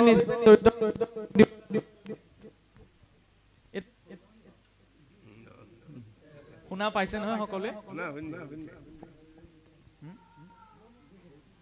চাওকচোন ঈশ্বৰৰ সৈতে জড়িত পৰিচয় মানে কি ঈশ্বৰৰ ভক্ত হয় ঈশ্বৰৰ ভকত হয় নহয়নে নাম গোৱা পাঠ পঢ়া এইখিনি একটা সামাজিক কৰ্মহে নহয়নে আজ্ঞা দিলেহে কোনোবা এজনে এইখিনি কৰিব পাৰিব ভক্তিটো এনেকুৱা নহয় নহয় যে কেৱল এইখিনি জনা ব্যক্তিহে ভক্তি কৰিব সকলোতো আমি ভক্তি কৰিব লাগিব ভকত বুলি ক'বলৈ লাজ কৰিবলৈ কিটো আছে মুছলিমজনে টুপি পিন্ধিবলৈ লাজ নকৰে খ্ৰীষ্টানজনে ডিঙিত ক্ৰছটো ওলমাবলৈ লাজ নকৰে আমাৰ আগত ধুতিখন পিন্ধিবলৈ কিছুসকলে লাজ কৰে নহয় নহয়নে নামঘৰলৈ আহিবলৈ লাজ কৰে নহয় অসমীয়াই জাতি মাতি ভেটি ক'ত ৰক্ষা কৰিবগৈ যদি নিজৰ সমাজ সংস্কৃতি কেলেণ্ডাৰখনো কিছুমান অসমীয়াই চাব নাজানে মই একদম খোলাকে কৈছো অসমীয়া কেলেণ্ডাৰখন চাব নাজানো তিথি বাৰ নক্ষত্ৰৰ কথা ক'লে এইবিলাক বামুণৰ বস্তুহে যি অসমীয়া কেলেণ্ডাৰখনকে চাবলৈ সেইকাৰণে সি অসমীয়া মাটি ভেটি কেনেকৈ ৰক্ষা কৰিব শুনিবলৈ এইটো অকণমান স্পৰ্শকাতৰ হৈ যায় কিন্তু সেইটোৱে সত্য ক'ব বিচৰা হৈছে কি নিজৰ সমাজ সংস্কৃতি পূৰ্বৰ মহাপুৰুষসকলে ইমানখিনি বস্তু আমাক দি থৈ গৈছে গোটেই জীৱনটো আমি লৈ পেলাই শেষ কৰিব নোৱাৰো আৰু কিছু কথা জানিও ভাল লাগে নহয় এনেকুৱা কিছুমান ভাল দিশ আছে 31 ডিচেম্বৰৰ দিনা বেলেগলৈ গৈছে এই কথাটো হ'লেও মুখলৈ আহি যেতিয়া কৈ দিছো আৰু 31 ডিচেম্বৰ দিনা গোটেই ৰাতিটো সাৰ পাই পেলাই নৱবৰ্ষক আমি আকোৱালি যাওঁ বিহুৰ দিনা আকৌ আগদিনালৈকে শুইহে থাকে নহয়নে আমি উৎসৱ পাৰ্বণ বিলাকতো ইমান সূক্ষ্ম বিজ্ঞান আছে যে সৃষ্টিৰ লগত জড়িত আমাৰ মাঘ বিহু পতাৰ সময়ত মাঘ বিহু বুলি পাছৰ পৰা এজনে ক'লে কাৰণে মনত পৰি গ'ল সূৰ্যৰ যেতিয়া মকৰ ৰাশিত প্ৰৱেশ কৰে মকৰ সংক্ৰান্তি হয়নে মাঘ বিহু কিয় মাঘ বিহু সূৰ্যৰ তেতিয়া উত্তৰায়ণ গতি আৰম্ভ হয় ভাগৱতত যদি আমি চাওঁ আৰম্ভণিৰ পৰা শেষলৈকে গোটেই ভক্তসকল কেনি গৈছে উদ্ধৱ বিদুৰো গৈছে উত্তৰ দিশে মৈত্ৰেয়ো গৈছে উত্তৰ দিশে পঞ্চ পাণ্ডৱো গৈছে উত্তৰ দিশে পৰীক্ষিতো গৈছে উত্তৰ দিশে এই ভকতৰ উত্তৰ দিশত এনেকুৱা কি আছে সকলো উত্তৰ দিশে গৈছে কাৰণ আমাক কি লাগে উত্তৰায়ণ গতি বছৰেকত দুটা অয়ন থাকে প্ৰথম ছমাহ এই মাঘৰ পৰা প্ৰথম ছমাহ উত্তৰায়ণ কাল পাছৰ ছমাহ দক্ষিণায়ন কাল দেৱলোকত এবছৰ এদিন হয় সেইকাৰণে তাত ছমাহ দিন ছমাহ ৰাতি এইটো বোলে কাল্পনিক কথা মহাকাশ বিজ্ঞানীও কৈছে মহাকাশত উপগ্ৰহসমূহ যিমানে ওপৰলৈ গৈ থাকে সিমানে সময়ৰ গতি কমি যায় সময় আপেক্ষিক আমি আছো ভূলোকতহে দেৱতাসকল দেৱলোকত আছে অন্য জীৱই মৰিলে ঊৰ্ধ্বদৈহিক যাত্ৰা কৰিব নালাগে কিন্তু মনুষ্যই লাগে মনুষ্যক বিবেক এটা দিয়া হৈছে না বিহুৱে সংক্ৰান্তি আমি অফাৰ বিচাৰি যাওঁ না কাপোৰ কানি কিনিবলৈ কিমান অফাৰ আছে মৰাৰ পাছত মনুষ্য এতিয়া যমনগৰৰ পৰা অফাৰ এটাও পায় যাতনা হৰি এইটোতো অগ্নিত দাহ কৰি দিয়া হয় জমে এতিয়া ধুব লাগিব নহয় চাফ চাবোন দি যিবোৰ দাগ লগালো এইটো জীৱনত এই যাতনা হৰিটো যমনগৰৰ পৰা এই জীৱটোক দিয়া হয় তাৰ পৰা বৈতৰণী যাত্ৰা সেই যাত্ৰা কৰা সময়ত এবছৰ সময় লাগে এতিয়া জীৱই বোলে শৰীৰটোৰ পৰা জীৱ ওলাই যোৱাৰ আটাইতকৈ প্ৰশস্ত সময় কি উত্তৰায়ণ কাল দেৱলোকত দিনৰ সময় কাৰোবাৰ ঘৰলে দিনৰ সময়ত যোৱা সময়কণহে ভাল ৰাতি গ'লে দৰ্জা খুলি নিদিবও পাৰে কোন আহিছে কি ৰূপত সেইকাৰণে আমাৰ কিছুসকলে আজিকালি কয় নহয় এই বোলে মৰা গৰুটোৱে যেতিয়া গাখীৰ নিদিয়ে তাৰপিছতে মৰা মানুহৰ কাৰণে কাজ কৰ্ম সকাম নিকাম পাতি কি লাভ এই কথাটো ভুল কেনেকৈ ভুল জানেনে মৰা গৰুজনীৰ লগত মোৰ ঘৰত যদি মোৰ কোনোবা এজন ঢুকাই যায় তেতিয়াহ'লে মই তুলনা কৰিব পাৰিম জানো পাৰো জানো গৰুজনী মৰিলে কোনোবাই চুচৰাই নি হ'লেও পুতি থবগৈ হয়নে মানুহ এজন মৰিলে সেইটো কাম কৰিব পাৰিবনে যদি কৰি দেখুৱাব পাৰে তেতিয়াহ'লে আপত্তি নাই অন্য জীৱৰ ঊৰ্ধ্বদেশিক যাত্ৰা কৰিব নালাগে মনুষ্যই লাগে আমি সেইটো সংস্কৃতিৰ লোক যিটো সংস্কৃতিৰ মৃতকৰ শটো সংস্কাৰ কৰি পঠাব জানে সংস্কাৰাতহে দ্বিজ উচ্চতে সংস্কাৰী হ'লেহে তেওঁ দ্বিজত্ব প্ৰাপ্তি কৰে সংস্কাৰী নহ'লে তেওঁ দ্বিজত্ব প্ৰাপ্তি কৰিব নোৱাৰে ৰাৱণো ব্ৰাহ্মণ আছিল ক'ৰবাত শুনিছে জানো ব্ৰাহ্মণ ব্ৰহ্মাৰ পুত্ৰ মৰিষি মৰিষিৰ পুত্ৰ বিশ্ববা বিশ্ববাৰ পুত্ৰ ৰাৱণ ইমান পণ্ডিত আছিল বেদৰ ওপৰত ভাষ্য লিখিছিল কিন্তু তেওঁক ব্ৰাহ্মণ বুলি ক'তো উল্লেখ নাই কিয় উল্লেখ নাই নিজৰ সংস্কাৰক ত্যাগ কৰিছিল সংস্কাৰত দ্বিজ উচ্চতে সংস্কাৰ আৰু মৰ্যাদা অবিহনে জীৱনত একো আমি প্ৰাপ্ত কৰিব নোৱাৰো গছৰ পৰা ছিঙি অনা ফলটোচোন আমি ধুই পেলাই খাওঁ সেইটোতো এটা সংস্কাৰ আমাৰ সাধাৰণ মানুহৰ জীৱনততো 10টা সংস্কাৰ আছিল কিন্তু কিছুমান কথা আমাৰ পৰা এৰ খাই গ'ল গৰ্ভ সংস্কাৰ পুংসৱন সীমন্তু নয়ন জাতকৰ্ম নামকৰণ নিষ্ক্ৰমণকৰণ অন্নপ্ৰাশন অক্ষৰাৰম্ভ গৃহস্থী প্ৰৱেশ অন্ত্যেষ্টি কিছুমান শব্দ আজিকালি আমাৰ পৰা অপৰিচিতই হৈ থাকিল কাৰণ আমি এৰি দিলো এৰি দিয়াৰো কাৰণ কি পাশ্চাত্য সংস্কৃতিৰ মাজত দৌৰি দৌৰি নিজৰ সমাজ সংস্কৃতি বহুখিনি দিশ আমাৰ পৰা কোনোবাখিনিত এৰ খাই গুচি গ'ল আৰু যাই হওক কৰবাৰ পৰা কৰবা পাইছোগে আকৌ উভতি আহিছো আৰু যে এই সৎসংগ পোৱাটো নিমি ৰজাই ইমান গুৰুত্ব তাত কিয় দিছে কাৰণ জীৱনত সৎসংগ পোৱাটো চাওকচোন কোনোবা এজন মানুহ যদি পোনপ্ৰথমতে নামঘৰলৈ আহে ন তেওঁক যদি দিয়া যায় আইলৰ পৰা হয়তো তেওঁ নাহিবও পাৰে স্বাভাৱিক কথা আজি মোকেই যদি ধৰি লওক ধৰ্ম মাৰ্গলৈ আহোঁতে মোক যদি ধৰি লওক গুৰুসকলে ভক্তসকলে বোলে 10টা 15টা নীতি নিয়ম প্ৰথমতেই দি দিয়ে তেতিয়া কাইলৈৰ পৰা মই ভাবিম নহয় ইমান নীতি নিয়ম পালন কৰিব নোৱাৰো দেই নাযাওঁ গতিকে নীতি নিয়ম দি পেলাই মানে কাকো সংস্কাৰী কৰিব নোৱাৰি সেইকাৰণে কি কৈছে আদৌ শ্ৰদ্ধা ততৌ সাধু সংগৌথ ভজন ক্ৰিয়া ততো অনৰ্থ নিবৃত্তি নিষ্ঠা ভাৱ ৰুচিস্ততঃ ততো প্ৰেমাত ভুদঞ্চতি সাধকা নাময়ং প্ৰেমে প্ৰাদুৰ্ভাৱে ভৱেৎ ক্ৰমঃ আত্মে বোলে শ্ৰদ্ধাযুক্ত হৈ সৎসংগলৈ যোৱা একো নীতি নিয়ম পালন কৰিব নালাগে সদায় সৎলোকৰ সংগৰ সৈতে জড়িত হৈ থাকে তেতিয়াহ'লে কি হ'ব অনৰ্থবিলাক নিজেই নিবৃত্তি হৈ থাকিব যদি ভাল কথাবিলাকৰ মাজত মই থাকো ভাল লোকসকলৰ সংগত থাকো তেতিয়া যিকিটো কথা মই নীতি নিয়মত থাকি পালন কৰিব নোৱাৰো সেইটো তেওঁলোকৰ সংগত থাকি থাকি থাকি এদিন অভ্যাসলৈ ৰূপান্তৰ হৈ যাব অনৰ্থবিলাক নিজে নাইকিয়া হৈ যাব কাৰোবাক উপদেশ কৰি কোনেও মই আপোনাক উপদেশ দি একো কৰিব নোৱাৰো আপুনি মোক উপদেশ দি একো কৰিব নোৱাৰে পৰিৱেশটো এনেকুৱা লাগিব যাতে তেওঁ নিজে নীতি নিয়মত সোমাই যায় সদায় যদি সৎ কথাখিনিৰ মাজতেই থকা হয় তেতিয়াহ'লে তেওঁ সংস্কাৰী হৈ উঠিবই লাগিলে তেওঁ আৰু অসংস্কাৰী হওক কিন্তু জ্ঞান থকাৰ পাছতো আৰু শাস্ত্ৰ পঢ়াৰ পাছতো যদি মই জ্ঞানেও মোক তৰাব নোৱাৰো আৰু কথা এটা চাওকচোন সংগ সংগ বুলি ক'লে এনেকুৱা এটা শক্তিশালী পদ্ধতি বুজা যায় যিকেইটা কথা ব্যক্তিজনে নিজৰ ঘৰখনৰ মানুহৰ আগতো নকয় নহয়নে সেই কথাকেইটা কিন্তু সেই সংগত গৈ কয়গে বন্ধু বৰ্গৰ সৈতে সুহৃদৰ সৈতে বিশেষকৈ আমাৰ ল'ৰা ছোৱালীৰ ক্ষেত্ৰত আমি সেইটো বিশেষকৈ পাওঁ জ্যেষ্ঠসকল আছে সেইটো অনুভৱ কৰিব পাৰে ল'ৰা ছোৱালীয়ে কি কৰে নিজৰ মাক দেউতাকক নোকোৱা কথাটো নিজৰ বন্ধু বান্ধৱৰ সৈতে কথা কয় তেতিয়াহ'লে বন্ধু বান্ধৱ সুহৃদ সংগটো কিমান ভাল হ'ব লাগিব কেনেবাকৈ যদি বেয়া হয় নোকোৱা মাক দেউতাকক নোকোৱা কথাকেইটাও সংগত কৈছো নহয়নে নিজৰ বন্ধু বৰ্গক কৈছো তেতিয়াহ'লে বন্ধু বৰ্গ যদি কেনেবাকৈ বেয়া হ'বলৈ হয় তেতিয়াহ'লে নিজৰ মাক দেউতাকক নোকোৱা কথাটো কৈছো যেতিয়াহ'লে সেইটো বেয়া প্ৰভাৱ পেলাবনে মাক দেউতাকক নোকোৱা কথাকেইটাও কোৱা ব্যক্তিজন কিমান ভাল হ'ব লাগিব সেইকাৰণে সংগটো ভাল হ'ব লাগে সংগটো ভালকে বিচাৰ কৰিব লাগে আৰু অসৎ সংগ বুলি চাবলৈ গ'লে পৃথিৱীত একোৱেই নাই মই যদি দুজন মানে সৈতে লগ লাগে যদি বেয়া কথা পাতি থাকো সেইটোতো অসৎ সংগ হয়নে অসৎ ব্যক্তি বুলিতো সংসাৰত একো নাই সকলোৱে অসৎ ব্যক্তি খালি তাত যদি অসৎ কথা পাতো অসৎ আচৰণ কৰো তেতিয়া আমি অসৎলৈ গুচি যাওঁ নিজে চিন্তা কৰি চালেই হ'ল বিবেক এটা দিছে বুদ্ধি এটা দিছে পাতিবলৈ ইমান ভাল ভাল কথা আছে সেইবাবে সেই নিমিৰজায়ো ঈশ্বৰৰ প্ৰত্যক্ষ কৃপা বুলি সেই সৎসংগক স্বীকাৰ কৰিছে কিয় কাৰণ সৎসংগ পোৱাটোহে আজি এইটো যুগত কৃষ্ণই কৃপা কৰিবলৈ এই শংখ চক্ৰ গদা পদ্ম ধৰি লৈ নাহে কাৰণ সেই ৰূপটো দৰ্শন কৰাৰ শক্তি আমাৰ ভিতৰত নাই অৰ্জুনৰে নাছিল যেতিয়া ভগৱন্তৰ আচল ৰূপ বিশ্বৰূপ যেতিয়া দেখুৱালে অৰ্জুনক দিব্য দৃষ্টিও দিছিল নহয়নে দিব্য দৃষ্টিৰ জৰিয়তে ভগৱন্তৰ বিশ্বৰূপ চাইছিল কিন্তু অৰ্জুনে কি ক'লে হেখন প্ৰভু মই এই ৰূপটো চাই থাকিব ন তুমি সেই দ্বিভুজ ৰূপত আহা আমাৰ শক্তি নাই যে ভগৱন্তৰ সেই বিশ্বৰূপ আমি ভগৱন্তৰ সেই পবিত্ৰ দিব্য ৰূপটো এই দুটা চকুৰে চাব পাৰিম জ্ঞান চক্ষু দিলেও আমাৰ কেপাচিটি নাই ভগৱন্তৰ সেই ৰূপত নাহে সেইকাৰণে কলিৰ যুগত কি ৰূপত বোলে সন্ত ৰূপত বৈষ্ণৱ ৰূপত কলিত অৱতাৰ কলিৰ শেষত হ'ব কলকি অৱতাৰ সেইটো যুগ অৱতাৰ কিন্তু কলিত বৈষ্ণৱ ৰূপত বৈষ্ণৱ বিষ্ণু কলি মধ্যে বিশেষত কলিত বৈষ্ণৱেই বিষ্ণু এই ইমান শুদ্ধ ভকত জানো আজিৰ জগতত আছে এইটো এতিয়া মোৰ বিচাৰৰ বিষয় নহয়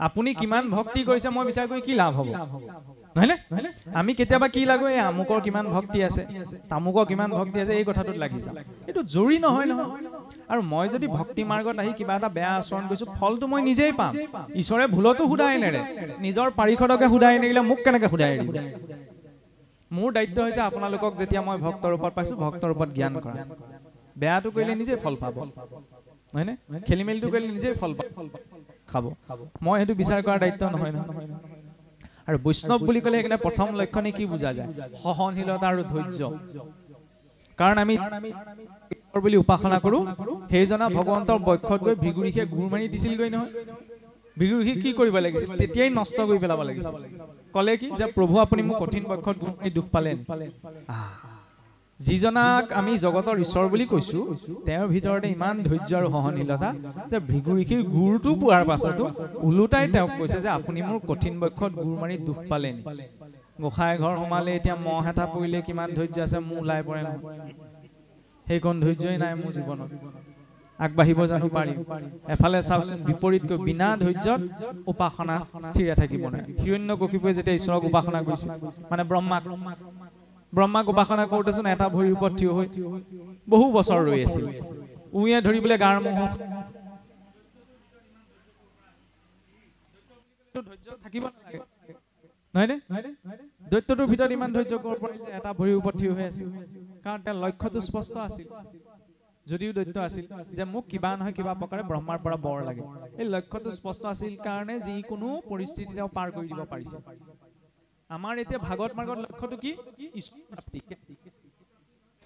প্ৰাপ্তিও হৈ যায় সেইকাৰণে সহনশীলতা আৰু ধৈৰ্য সদায় নাথাকে কিমান সহি থাকিম এই আজিৰ যুগত ইমান শুদ্ধ আছে জানো আজিৰ যুগত ইমান সত্যবাদী আছে জানো সেইখিনিতে আৰু ওলোটা পাক আৰম্ভ হৈ যায় কাৰণ ধৈৰ্য নাই সহনশীলতা নাই সহনশীলতা আৰু ধৈৰ্যহে ভক্তি মাৰ্গৰ লক্ষ্য সহনম সৰ্ব দুঃখানাম অপ্ৰীতিকৰ পূৰ্বকম চিন্তা বিলাপ ৰহিতম সাতি দীক্ষা নিগদ্যতি আৰু সেই নজন সিদ্ধ যেতিয়া সংগ নিমিৰজাই পাইছে বসুদেৱক কিয় এই কথা প্ৰসংগ কৈ শুনালে কাৰণ সেই নজন সিদ্ধক বোলে এই নিমিৰজাই নটি বিশেষ প্ৰশ্ন কৰিছিল যি নটি প্ৰশ্নৰ আঁৰতে ভাগৱতৰ প্ৰায়খিনি মূল বিষয় সোমাই আছে গতিকে সৎসংগলৈ যোৱাৰ সাৰ্থকতা সেইখিনিতে যেতিয়া সৎসংগলৈ গৈ আমি তাত কিবা এটা কথা আলাপ আলোচনা কৰিম কিবা এটা কথা জানিবলৈ বুজিবলৈ চেষ্টা কৰিম যিটো নিমিৰজাৰ জৰিয়তে দেখুৱালে বোলে আত্যন্তিক সুখ কি ভাগৱত ধৰ্ম কি মায়া কি কৰ্ম কি ঈশ্বৰে কিয়নো অৱতাৰ গ্ৰহণ কৰে ঈশ্বৰৰ অৱতাৰসমূহ কি কি ভক্তি কি অভক্তৰ গতি কি যুগ ধৰ্ম কি এই নটি প্ৰশ্ন বোলে নজন সিদ্ধক কৰিলে নিমিৰজাই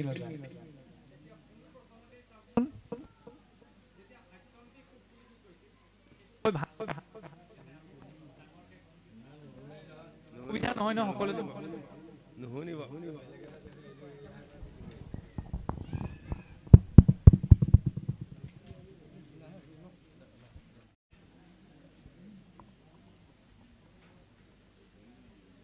কৃষ্ণ বাৰু চাওকচোন আত্যন্তিক সুখ কি বুলি যে আত্যন্তিক সুখ মানে কি চৰম সুখ তাতোতকৈ সুখ নাই যেতিয়া সুধিছিলে কবি সিদ্ধক যে আত্যন্তিক সুখনো কি তেতিয়া কওকচোন তেতিয়া নজন সিদ্ধৰ পোনপ্ৰথম জ্যেষ্ঠ কবি সিদ্ধই কি কৈছিলে বোলে প্ৰথমতে কবি সিদ্ধে দিলন্ত সিদ্ধান্ত আত্যন্তিক সুখ কবি কহিলা প্ৰথম যিটো মহাৰাজা মহামোহে অন্ধ প্ৰায় পুত্ৰ দ্বাৰা ধন তেহে আকুল সদায় ইখবৰ কোনো কালে ভয়নো গুচয় যাবে কৃষ্ণ পদাম বুজে সেৱা নকৰ কৃষ্ণ পদ সেৱা তেহে হৰে ভৱ দুখ ইহাকে বুলয় ৰাজা সুখ আত্যন্তিক যদি চাওকচোন সংসাৰখনৰ পুত্ৰ ভাইজাৰ চিন্তাত থকা হৈছে এইবিলাক চিন্তাটো কাহানিও নষ্ট নহয় সকলোৰে আছে সংসাৰখনক লৈ কম বেছি পৰিমাণৰ চিন্তা কাৰণ কোনেও সংসাৰখনক লৈ চিন্তা নকৰাকে আছো বুলি কোনেও ক'ব না আজি ময়ো ক'ব নোৱাৰো সেই চিন্তাৰ নিবৃত্তিটো কেতিয়া ঘটে যেতিয়া ঈশ্বৰৰ ওচৰত শৰণাগত হৈ আশ্ৰয় লাভ কৰা যায় আশ্ৰয় লাভ কৰা মানে কি ভক্ত বুলি ক'লে এটা কথাত বিশ্বাস কৰা বুজায় যে মান অপমান মিলে ঈশ্বৰ ইচ্ছায় বিচাৰত সুখ দুখ দাতায়াননায় যে জীৱনত পোৱা মান অপমান ভাল বেয়া সুখ দুখ সকলো ঈশ্বৰৰ ইচ্ছা বুলি যিজনে গ্ৰহণ কৰিছে সেইজন হৈছে ভক্ত আৰু এই বুলি গ্ৰহণ কৰিলে মই বোলে জীৱনত কিবা এটা বিচাৰি আছো ভাবি আছো মোক লাগে পাই গলো ঈশ্বৰে পৰম কৃপা কৰিলে ভবাটোকে পালো যদি নাই পোৱা ঈশ্বৰৰ ইচ্ছা বুলি তেওঁ গ্ৰহণ কৰিলে এই বোলে আমুকৰ কাৰণে নাপালো আমুকৰ কাৰণে নহল এই অভিযোগটো নকৰে অভিযোগবিহীন জীৱনটো হৈছে এজন ভক্তৰ জীৱন যাৰ জীৱনটোৰ প্ৰতি অভিযোগ আছে যে মোৰ দ্বাৰা নহল মই নোৱাৰিলো মই নকৰিলো মই নুগুটালো তেওঁ আৰু সুখ স্বাচ্ছন্দ্যৰ মাজত থাকিলেও শান্তিৰে থাকিব নোৱাৰে স্থিৰতাটো থাকিব নোৱাৰে কিন্তু যাৰ জীৱনটোৰ প্ৰতি অভিযোগ নাই তেওঁ নিমখ দিলে ভাতকেইটা খালেও কিন্তু শান্তিৰে খাব পাৰিব অভিযোগে নাই জীৱনটোৰ প্ৰতি সেইটো হৈছে ভক্তজনৰ বাবে আধ্যাত্মিক জীৱন আৰু সেই নিৰ্ভয়তা একমাত্ৰ ঈশ্বৰৰ চৰণত আহে যেতিয়া ঈশ্বৰৰ বিশ্বাসটো আহে আৰু ঈশ্বৰৰ বিশ্বাসটো আহি পেলালে ঈশ্বৰৰ আশ্ৰয় হ'ব লাগিব সেই আশ্ৰয় হোৱাকে আমাৰ কি কৈছে শৰণ শৰণ মানে আৰু কানিমুনি কোবাই গুৰুৰ ওচৰত ল'ব লাগে কাৰণে লৈ থৈ আহিলোগে এইটো শৰণ নহয় নহয় চৰকাৰে কোনখন আঁচনিত কেইটকা দিছে সেইটো মনত নৰয় গুৰুৱে দিয়া কথাকেইটা মনত নৰয় সেইটো আমাৰ অৱস্থা সেই অৱস্থাটোত ভক্তি আচলতে নহয় গুৰুৱে দিয়া মাটি হিচে ধৰে আতি শৰণ বিনাই ভকতি কৰ এৱা ঘটে যেন জল আশ্ৰয় নোহোৱাকে যদি আমি ভক্তি কৰো এই নতুনকে বনোৱা মাটিৰ পাত্ৰটোত পানী ভৰাই দিলে যেনেকুৱা হয় অকমান পাছতে শুকাই থাকে ক'ৰবাত কিবা এটা শুনিলে একদম ভক্তিত গদগদ ভাৱ তাৰপৰা আকৌ লাহেকে নুমাই থাকে গুৰুৰ আশ্ৰয় হ'বই লাগিব সেইকাৰণে আধ্যাত্মিক ভাগৱতৰ মাৰ্গত সদায় এইটো গুৰুত্ব এটা দিয়া হৈছে প্ৰথম অকণমান চিন্তাটো অহাৰ লগে লগে গুৰুমুখী কৰাৰ ব্যৱস্থাটো লাগে অন্য শাস্ত্ৰ নপঢ়িলেও নকৰিলেও অন্তত পুৱা গধূলা গুৰুৰ বাক্যৰে ঈশ্বৰক স্মৰণৰ ব্যৱস্থাটো লাগে আগতে মানে কি আজিৰ পৰা এই 40-50 বছৰটো বহুতেই হৈছে এই 30-40 বছৰ আগলৈকে আমাৰ অসমীয়া মানুহৰ প্ৰতি ঘৰ গৃহতে ঈশ্বৰ উপাসনা আছিল নহয়নে গাঁৱেদি যদি যায় সন্ধ্যা লাগিল মাত্ৰ প্ৰতি ঘৰ গৃহৰ পৰা অন্তত ঘোষা এফাকি গোৱাৰ শব্দ শুনা গৈছিল আজিকালি কিছুসকল অসমীয়া শুই থাকিলে সন্ধ্যা বেলা ঘৰখনত ঈশ্বৰ উপাসনাৰ নামত ইটো নাই শুনিবলৈ বেয়া লগা কথা সত্য সেইটোৱেই অসুৰেও নিজৰ ঈশ্বৰ উপাসনা এৰা নাছিল ৰাৱণ বৃষকল্পৰ বা বলি বান এইবিলাক দৈত্য দানৱ আছিল যদিও কিন্তু আমি কিছুসকলে এৰি দিলো সন্ধ্যা লাগিল মাত্ৰ বাহিৰত থকা চৰাই চিৰিকটি কেইটাও বাঁহলে উভতে নামঘৰত যেতিয়া নামঘৰীয়াই দবাটো কোবাই তিনিটা কোবত আমাক এই কথাও মনত পেলাই দিয়ে যে দম দয়া দান যে সেইখিনি সময়ত অন্তত নিজকে অকণমান দমন কৰা নিজৰ ওপৰত দয়া কৰা নিজেই দান কৰা নিজেই ঈশ্বৰৰ নাম লোৱা আনকো ঈশ্বৰৰ নাম ল'বলৈ প্ৰেৰণা দিয়া দাউকেও বোলে কোৱা কোৱা বুলি চিঞৰে কিয় এইটো সিগনেল হয় সম্যক শ্ৰদ্ধায়ে এটি সন্ধ্যা সম্যক ঈশ্বৰক চিন্তা কৰাৰ নিৰ্দিষ্ট সময় নাই সকলো সময়তে ঈশ্বৰক ভাবিব পাৰো কিন্তু আমি এনেকুৱা এটা ব্যৱস্থা কৰ্মময় জীৱনত সোমাইছো সকলো সময়তে সম্ভৱ নহয় সেইকাৰণে নিৰ্দিষ্ট এটা সময় দিলে সম্যক ধাৰণাৰ সময়কণ হৈছে বোলে সন্ধ্যা এটা কথাও ঠিক যে সকলো ব্যক্তি যে সন্ধ্যা লাগিল মাত্ৰক একদম গুৰু গৃহ সোমাব পাৰিব এটো সম্ভৱ নহবও পাৰে সকলোৱে কৰ্ম ব্যৱস্থাবিলাক বেলেগ বেলেগ কৰ্মৰ স্থানবিলাক বেলেগ বেলেগ কিন্তু সন্ধ্যা লাগিল মাত্ৰক যিজন ব্যক্তি যি স্থানত আছে গুৰুৰ বাক্যৰে ঈশ্বৰক স্মৰণৰ ব্যৱস্থাটো সকলোৱে কৰিব পাৰে বা কৰিব লাগে সেই কনন্ততা আমাৰ জীৱনত লাগে অন্য ধৰ্ম শাস্ত্ৰ নপঢ়িলেও নাজানিলেও গুৰুৰ বাক্যৰ প্ৰতি বিশ্বাসটো লাগে পাহৰি যায় বুলিতো হৰি ভকত এজনো পাতি দিয়ে হৰি ভকত বুলি ক'লে আমাৰ কি বুজি থাকে হৰি ভকত হ'ল যেতিয়া বিয়া পাতিলে একেলগে ছাতি ধৰিব লাগিব এইটো সমাজৰ কথাহে সেই বন্ধুত্ব এই জীৱনৰ বাবেই নহয় পৰজনমৰ বাবেও কম ডাঙৰ কথা নে ইমান এটা সংস্কাৰী দিক অন্য কোনোবা সংস্কৃতিত আছে নে পৃথিৱীৰ ইতিহাসত আজিলৈকে এইটো একমাত্ৰ আপোনাৰ মোৰ সংস্কৃতি অসমীয়া সংস্কৃতিটো বৈষ্ণৱ সমাজখনতহে আছে প্ৰত্যেক জীৱই মাতৃ গৰ্ভত থাকোতে ঈশ্বৰক প্ৰতিজ্ঞা কৰি থৈ আহে যেতিয়া গৰ্ভকলে গুঞ্জি থাকে যে জন্ম হৈ মই ঈশ্বৰক ভজনা কৰিম জন্ম হলে আমি ঈশ্বৰক পাহৰি থাকো সেই ঈশ্বৰক কোনে মনত পেলাই দিয়ে গুৰুৱে সেই কাৰণে আৰু শৰণ লবলৈ যোৱাৰ আগমুহূৰ্তত শৰণনো কিয় ল'ব লাগে কেলে নললে কিয়নো গুৰু বাক্য স্মৰণ কৰিলে ভক্তসকলক সুধিব লাগে বৈষ্ণৱসকলক সুধিব লাগে কিন্তু আমিতো গলো আৰু গুৰু ঘৰলে হৰাই দিলো সেৱা কৰিলো গুচি আহিলো কি ক'লে আমাৰ দৰকাৰ নাই মনত থাকিলেও থাকিলে নাথাকিলেও নাই সেইটোত আচলতে শৰণ লোৱা নহয় বিশ্বাসটো লাগিব কিয় নললো ললেনো কি লাভ হ'ব গুৰু বাক্যনো কিয় স্মৰণ কৰিব লাগে সেই কথাকেইটাটো অন্ততঃ বিচাৰ কৰি ল'ব লাগিব এইটো জীৱনতে বিচাৰ নকৰিলে কেতিয়া বিচাৰ কৰিম সেইবাবে ঈশ্বৰৰ আশ্ৰয় হোৱাৰ শৰণগতা হোৱাৰ 6টা লক্ষণ আছে এই 6টা লক্ষণ যদি মোৰ জীৱনত থাকে তেতিয়াহে মই নিজকে ঈশ্বৰৰ আশ্ৰয় বা ঈশ্বৰৰ ভক্ত বুলি নিজকে ক'ব পাৰো সেই 6টা লক্ষণ কি অনুকূলস্য সংকল্প প্ৰতিকূলস্য বৰ্জনম ৰক্ষিষ্য ভীতি বিশ্বাসো গৌতুক্তে বৰ্ণম যথা আত্মনিক্ষেপ কাৰ্পণ্য যন্তা বিধি শৰণাগতিম শৰণাগতিৰ 6টা নিয়ম আছে প্ৰথম কি ঈশ্বৰৰ অনুকূল কৰ্ম কৰা দ্বিতীয়তে কি ঈশ্বৰৰ প্ৰতিকূল কৰ্মখিনি বৰ্জন কৰা তৃতীয়তে ঈশ্বৰে যে একমাত্ৰ নিয়ন্ত্ৰক এই কথা বিশ্বাস কৰা পঞ্চম চতুৰ্থতে কি ক'লে ঈশ্বৰে যে একমাত্ৰ অভিভাৱক সেই কথাটো মানি চলা চতুৰ্থতে কি ক'লে ঈশ্বৰৰ ওচৰত দাস্য ভাৱ ষষ্ঠতে কি ক'লে ঈশ্বৰৰ ওচৰত সম্যক আত্মনিবেদন প্ৰথম তেতিয়া ঈশ্বৰৰ অনুকূল কৰ্ম কি কি একেবাৰে সহজ ভাৱত দেখুৱাইছে ঈশ্বৰে বেয়া কথা নকয় ঈশ্বৰে বেয়া খাদ্য নাখায় ঈশ্বৰে বেয়া কৰ্ম নকৰে কিন্তু চাবচোন কোনোবাখিনি তাইতকৈ পাক কেইটা কিন্তু এই তিনিটা বিষয়তে আমাৰ লাগি থাকে বাক্য বচন ভক্ষা ভক্ষ কৰ্মবিলাক আমি এই জীৱনটো পাইছো আগতেতো অখুৰবিলাকেও ইমান বেয়া মান মতা নাছিলে যিমান আমাৰ মুখৰ পৰা ওলাই যায় যাৰ বাক্যতে সংস্কাৰ নাই ঈশ্বৰমুখী কেনেকৈ হ'ব আপুনিয়ে ভাবি চাওক ঘৰৰ পোহনীয়া কুকুৰ হ'লে পোহনীয়া কুকুৰটোক খাবলৈ দিয়া থালখনত জানো মই মানুহজনক খাবলৈ দিব পাৰিম নোৱাৰো যিখন মুখে দিনটোত মই 10টা বেয়া মান মাতিছো সেইখন মুখে ঈশ্বৰৰ নাম লৈ থাকিলে জানো কিবা লাভ হ'ব নহয় তাৰ কাৰণে সাংঘাতিক কিবা মটিভেশ্যন লোৱাৰ প্ৰয়োজন নাই ন ঈশ্বৰে মুখখন দিছে ভাল কথা ক'ব লাগে সেইটা শৰণাগতজনৰ বাবে সেইটো নিয়ম দি দিলে ঈশ্বৰে যদি বেয়া কথা নকয় আমিও যাতে বেয়া কথা নকওঁ বেয়া কথা নাপাতো ঈশ্বৰে বেয়া বস্তু নাখায় আমিও নাখাওঁ আমিতো জানো কোনখিনি বেয়া বস্তু কোনেও কাকো বুজাই দিয়াৰ প্ৰয়োজন নাই কিন্তু ভালখিনিৰ মাজত থাকিলেই হ'ল সেইফালে আপোনাৰ ডিজেলত কোনোবাই পেট্ৰলত ডিজেল মিক্স কৰি বিকিলে আমি ইঞ্জিনটো বেয়া হৈ যাব বুলি মানে অভিযোগ কৰোঁ ঠিকে আছে এইটোতো এটা ইঞ্জিন এইটো সতেজ ইঞ্জিন নহয়নে ইয়াত সতেজ ইন্ধন ভৰাব লাগিব বুজি পাইছে আৰু এইবিলাক কথাতনো কি সোমাম গতিকে ইয়াত সতেজ বস্তু ভৰাব লাগিব কিন্তু যদি মৰা সময় ভৰাই আছো ঈশ্বৰে জানো মোক গ্ৰহণ কৰিব নকৰে তৃতীয়তে কৰ্ম ভাল কৰ্ম বেয়া কৰ্মনো কোনখিনি কাৰোবাক যদি ঠক প্ৰবঞ্চনা কৰা হয় কাৰোবাক যদি কষ্ট দিয়া হয় এইটোতো বেয়া কৰ্ম হয়নে সেইকাৰণে জীৱনত যি অৰ্জন হ'ব ধৰ্ম মাৰ্গেৰে অৰ্জন হ'ব ৰিক্সাৱালাজনে দিনটো গোটেই ৰিক্সাখন ঠেলি ঠেলি যি অৰ্জন কৰিছে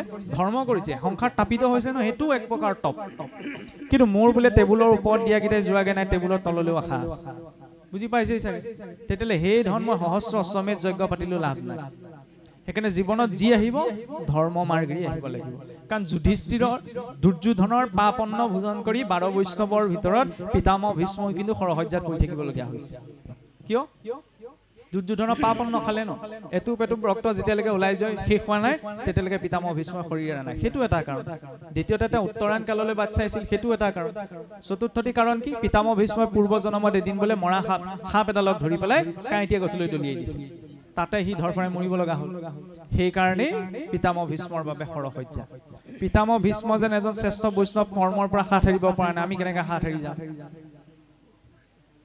সেই সাপডালক কাঁইটীয়া গছত পেলাই এতিয়া ভক্ষৰ ক্ষেত্ৰত কি ক'ব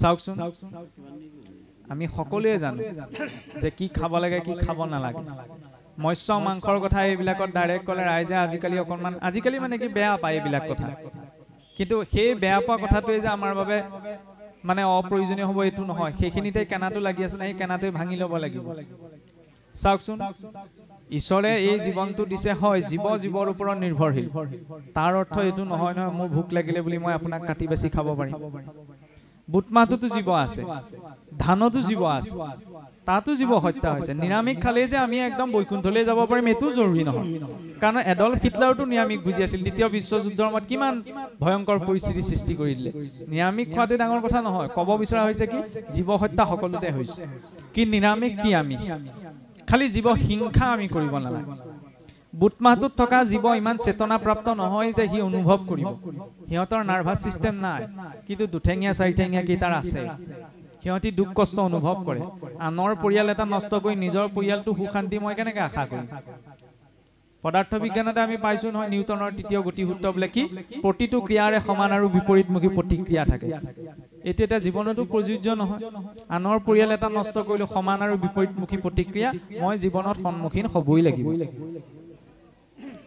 বিজ্ঞানেও কৈছে বোলে 100 গ্ৰাম মাংসত 14 গ্ৰামলৈকে প্ৰটিন পায় তাতকে চোন সয়াবিনত 100 গ্ৰাম ৰাজমাহত 36 গ্ৰামলৈকে পায় সমস্যা ক'ত তেতিয়াহ'লে সেই জীৱটো খালে হজম হৈ যাব পেটটো এইটো কথা নহয় তাক বধ কৰাৰ আগমুহূৰ্তত তাৰ যিটো খং ভাৱ সৃষ্টি হৈছিল ক্ৰুৰতাৰ ভাৱ আহিছিল তেতিয়া সিহঁতৰ শৰীৰটো কিছুমান বেয়া ৰসায়ন নিৰ্গত হয় ন এণ্ডোটক্সিন সেইবিলাক নিৰ্গত হৈ ক'লৈ যায় সিহঁতৰ শৰীৰতে থাকে তাকে আনি যেতিয়া খাবহি খোৱাৰ লগে লগে এখিনি যেনিবা হজম কৰি দিলে পেটটো সেই ক্ৰুৰতাৰ ভাৱটো সেই ভয়টো সেই খং ভাৱটো আঁতৰি যাব জানো ভিতৰত থাকি যাব তাৰ জৰিয়তে এদিন নহয় এদিন অসুৰত্ব প্ৰকাশ পাব সেইবাবে ভক্ষত গুৰুত্বতা দিবলৈ কৈছে এই বোলে এজনে নাখালে কি হ'ব বাকী গোটেইসকলে খাই থাকে এনেকৈ কিছুসকলে কয় নহয় সেইকাৰণে গোটেইকেইটা দিশ চুই দিছোঁ আৰু যিমান ঢুকি পাইছোঁ এজনে নাখালেও বহুতখিনি হ'ব এজন মানুহে মই কৈছোঁ বুলি মানি নল'ব সকলোৰে হাতত আজিকালি এটা স্মাৰ্টফোন আছে নিজেই চাৰ্চ কৰি চাবচোন ৱাইল্ড লাইফৰ ৰিপৰ্টবিলাক অসুৰবিলাক থাকোঁতে পৃথিৱীৰ যিটো পৰিস্থিতি সৃষ্টি হোৱা নাছিল আজি আমি মানুহে কৰি দিলোঁ যোৱা 50 বছৰৰ ভিতৰত বোলে কি অসুৰবিলাক থাকোঁতেও জানো আমি ক'ৰবাত পাইছোঁ বোলে জীৱ বিলুপ্তি ঘটিছে ক'ৰবাত কিবা প্ৰজাতি বিলুপ্তিৰ পথত তেতিয়া এইবিলাক পৰিস্থিতি সৃষ্টি হোৱা নাছিলে আমি মানুহে যোৱা 50 বছৰৰ ভিতৰত বোলে জংঘলত থকা 25% জীৱ বিলুপ্তিৰ পথত পঠাই দিলোঁ ধেমালি কথা নাই এইটো তেতিয়াহ'লে কম দুৰ্ধম জীৱনে এই জীৱটোৱে আকৌ মুক্তি বিচাৰি আহিছে ঈশ্বৰৰ ওচৰত ঈশ্বৰে বাৰু এই দিবনে সহজে সেইকাৰণে অন্ততঃ কৰণীয়খিনিৰ প্ৰতি এজন ব্যক্তিয়ে যদি সপ্তাহত 4 দিনকৈ মাংস খায় 40 বছৰ বয়সলৈকে 15,000 জীৱ হত্যা হয় যদি এজনে নাই খোৱা তেতিয়াহ'লে 15,000 জীৱৰ ৰক্ষা পৰিলে নে এইটো কম সংখ্যা নে এইটোতো সৰু সংখ্যা নহয় বিজ্ঞানেও যেতিয়া কৈছে শাস্ত্ৰও যেতিয়া কৈছে তেতিয়াহ'লে আমি লাগি আছোঁ প্ৰটিন ভিটামিনতো কোনো প্ৰশ্ন নাই জিভাখনে আমাৰ যত যিমান অনৰ্থ কৰি আছে সংযমটোতো লাগিব আগতে আপোনাৰ গৰুজনীয়ে যেতিয়া মৰণা ফুৰাই ধান খাব বুলি মুখুৰা লগাই দিওঁ আমি নহয়নে ধান খাব বুলি গৰুজনীৰ মুখুৰা লগালোঁ মহৰ নাকি লগালোঁ ঘোঁৰাৰ লেকাম লগালোঁ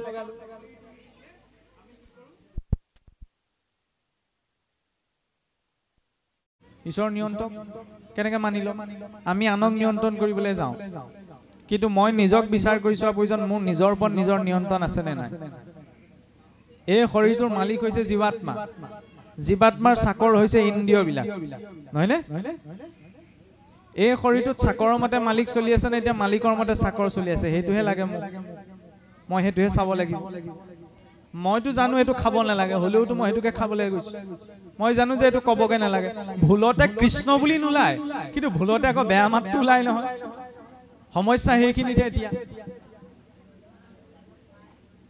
গতিকে নিজক যদি নিয়ন্ত্ৰণ কৰিব পৰা যায় তেতিয়া অন্তৰত স্বাধীনতা আহে আৰু যদি নিজৰ ইন্দ্ৰিয় খোপাৰ গোলামীয়ে মই কৰি থাকিব লগা হৈছে ইয়াতকে আৰু পৰাধীনতাৰ পৰাকাষ্ঠা সংসাৰত একো নাই বাহ্যিকত লাগিলে আমি যিমানেই স্বাধীনতা নাপাওঁ নিজৰ ভিতৰত যদি মই নিজেই স্বাধীন নহয় তেতিয়ালে বাহ্যিকৰ স্বাধীনতাই মোক এই স্থিৰতাটো দিব নোৱাৰে নিয়ন্ত্ৰণকৰ্তা একমাত্ৰ ঈশ্বৰহে কোনো কাৰো ইয়াত নিয়ন্ত্ৰক নহয়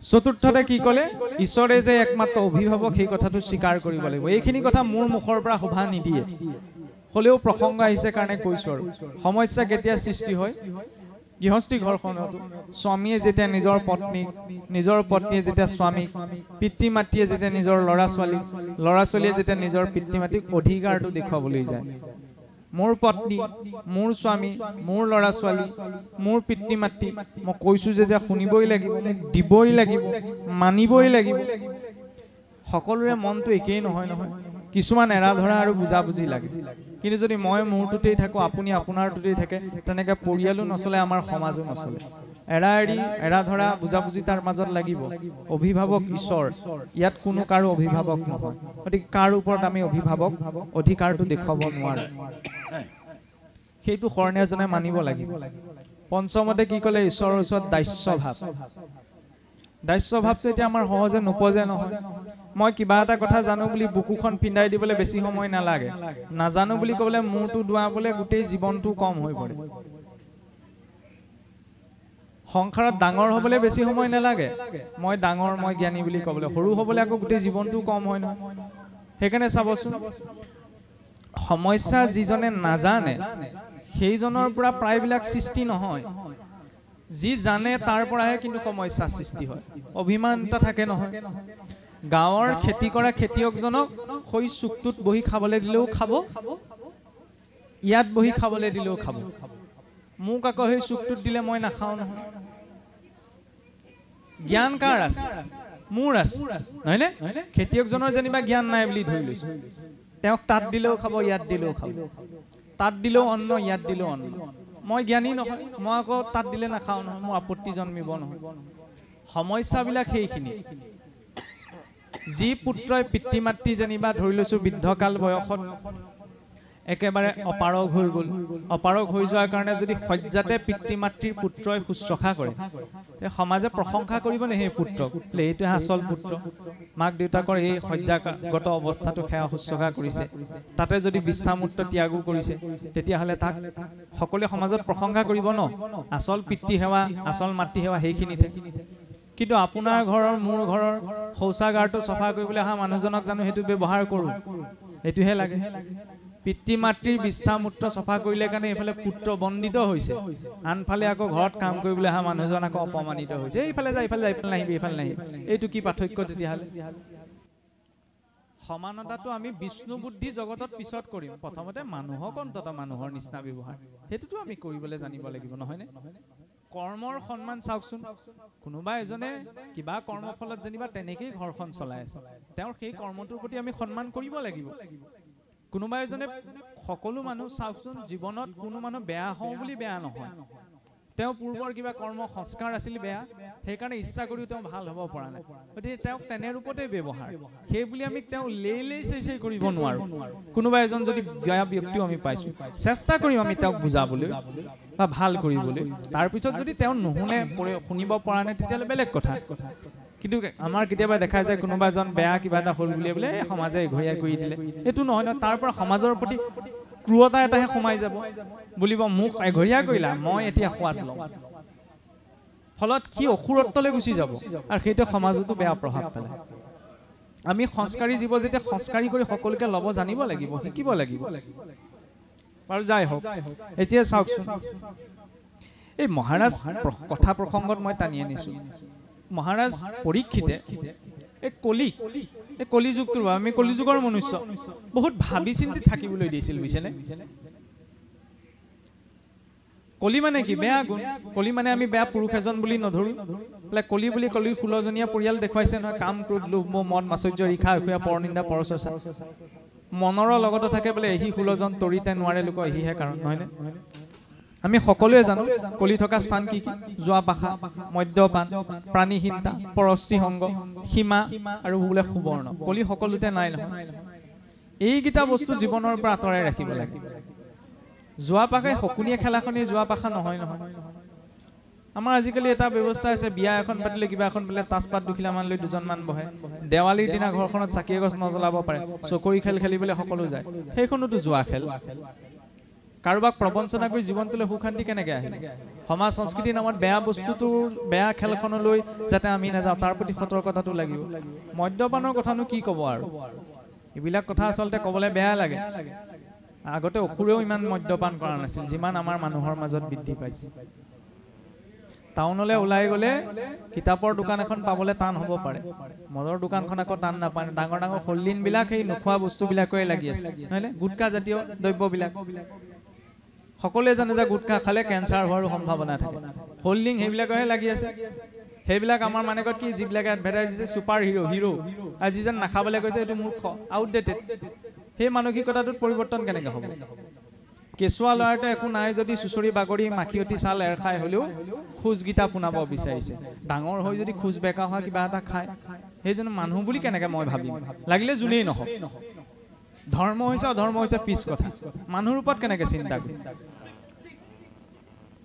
লেবা থেবা মাতেৰে হ'লেও কেঁচুৱাটোৱে মা বুলি ক'ব বিচাৰিছে ডাঙৰ হৈ যদি আৰু লেবা থেবা মাতেৰে জিভাখন পাক খাই যোৱা কিবা এটা খায় কি থাকিল বাৰু মনুষ্যত্ব প্ৰাণী হিংসাৰ কথা ওলাই গৈছে কিনো ক'ব পৰস্তি সংগৰ কথা আমি সকলোৱে জানো সীমা এতিয়া হিন্দুস্তান পাকিস্তানৰ পৰা আৰম্ভ কৰি ককাই ভাইৰ মাজতে সেই সীমাটোক লৈ কেতিয়াবা দম হোৱা দেখা যায় নহয় এইবিলাক ব্যৱহাৰিক দিশৰ কথা এফালে চাওকচোন হিৰণ্য কশিপুৱে কেতিয়াৰ পৰা ভগৱান বিষ্ণু শত্ৰু বুলি ভাবিবলৈ ধৰিলে যেতিয়া এই বৰাৰূপী নাৰায়ণে হিৰণ্যাক্ষক বধ কৰি থৈ গ'লি তাৰ আগছোৱা নাৰায়ণ শত্ৰু নহয় নহয়নে ভায়েকক বধ কৰিলে কাৰণে নাৰায়ণকো শত্ৰু বুলি ভাবিলে ভাতৃৰ প্ৰতি স্নেহ আছিলে কাৰণে আজিৰ যুগত আকৌ সেইখন ভাতৃ স্নেহৰ অভাৱ দেখা যায় নহয় বোলে একে পিতৃ মাতৃৰ সন্তান মাত বোল নাই বোলে কিহৰ লগত লাগি এই মাটি বাৰীৰ লগত লাগি অসুৰৰো ইমানকণ মেনাৰ্ছ আছিল যে ভাতৃ প্ৰেমটো কেনেকুৱা হ'ব লাগে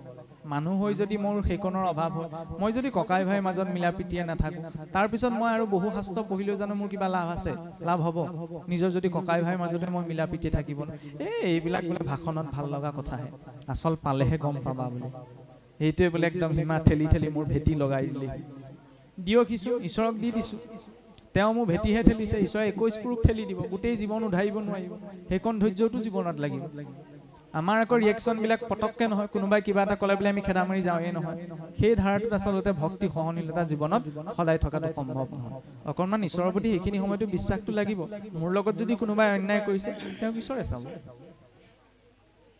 এতিয়া ইয়াৰ পাছত চাওকচোন এই চিন্তাটো থাকিলেহে জীৱনলৈ দাস্য ভাৱটো আহিব নহ'লেনো কিহক লৈ অহংকাৰ প্ৰকাশ কৰিম কাপোৰ কানি চবচোন লোকৰ পৰা লোৱা ছালখন আছে কাৰণে সন্মানটো আছে শুনিবলৈ এইবিলাক বেয়া লগা কথা কিন্তু সত্য সেইটোৱে আজি ছালখন আছে কাৰণে মই আপোনাৰ ওচৰলৈ আহিছোঁ আপুনি মোৰ ওচৰলৈ যাব ছালখন এৰুৱাই দিলে কোনো কাৰো ওচৰলৈ নাযায় ছালখনৰ নিমিত্তেই জীৱনটো নহয় নহয় আজিকালি কিছুসকলে জীৱনটো এই ছালখনৰ কাৰণেই জীয়াই আছে শুনিবলৈ বেয়া লাগে বিশেষকৈ বিবাহৰ ক্ষেত্ৰত চাওকচোন উত্তৰ প্ৰজন্ম কিছুমানৰ মাজত কেনেকুৱা বিশৃংখলতা দেখা দিছে বোলে কেইদিনমান এজনৰ লগত ভাল লাগিলে পাৰ কৰিলে আকৌ বেলেগৰ লগত বিবাহ বুলি ক'লে কেনেকুৱা এটা দায়িত্ব বুজা যায় ভগৱান ৰামচন্দ্ৰই যেতিয়া সীতা দেৱীক হৰণ কৰি নিছিল ৰাৱণে জগতৰ ঈশ্বৰ হৈ পেলাই সীতাক উদ্ধাৰ কৰিবলৈ যোৱা নাই 14 লাখ কিলোমিটাৰ খোজকাঢ়ি গৈছে বাকীবিলাক যুদ্ধ কৰিছে দূৰৰে কথা 14 লাখ কিলোমিটাৰ খোজকাঢ়ি গৈ এজন ব্যক্তিয়ে নিজৰ পত্নীক উদ্ধাৰ কৰি আনিছে আজিৰ যুগত গ'লহেঁতেন নিজৰ গাঁৱৰ ঘৰতে সমস্যা সমাধান বিচাৰিলেহেঁতেন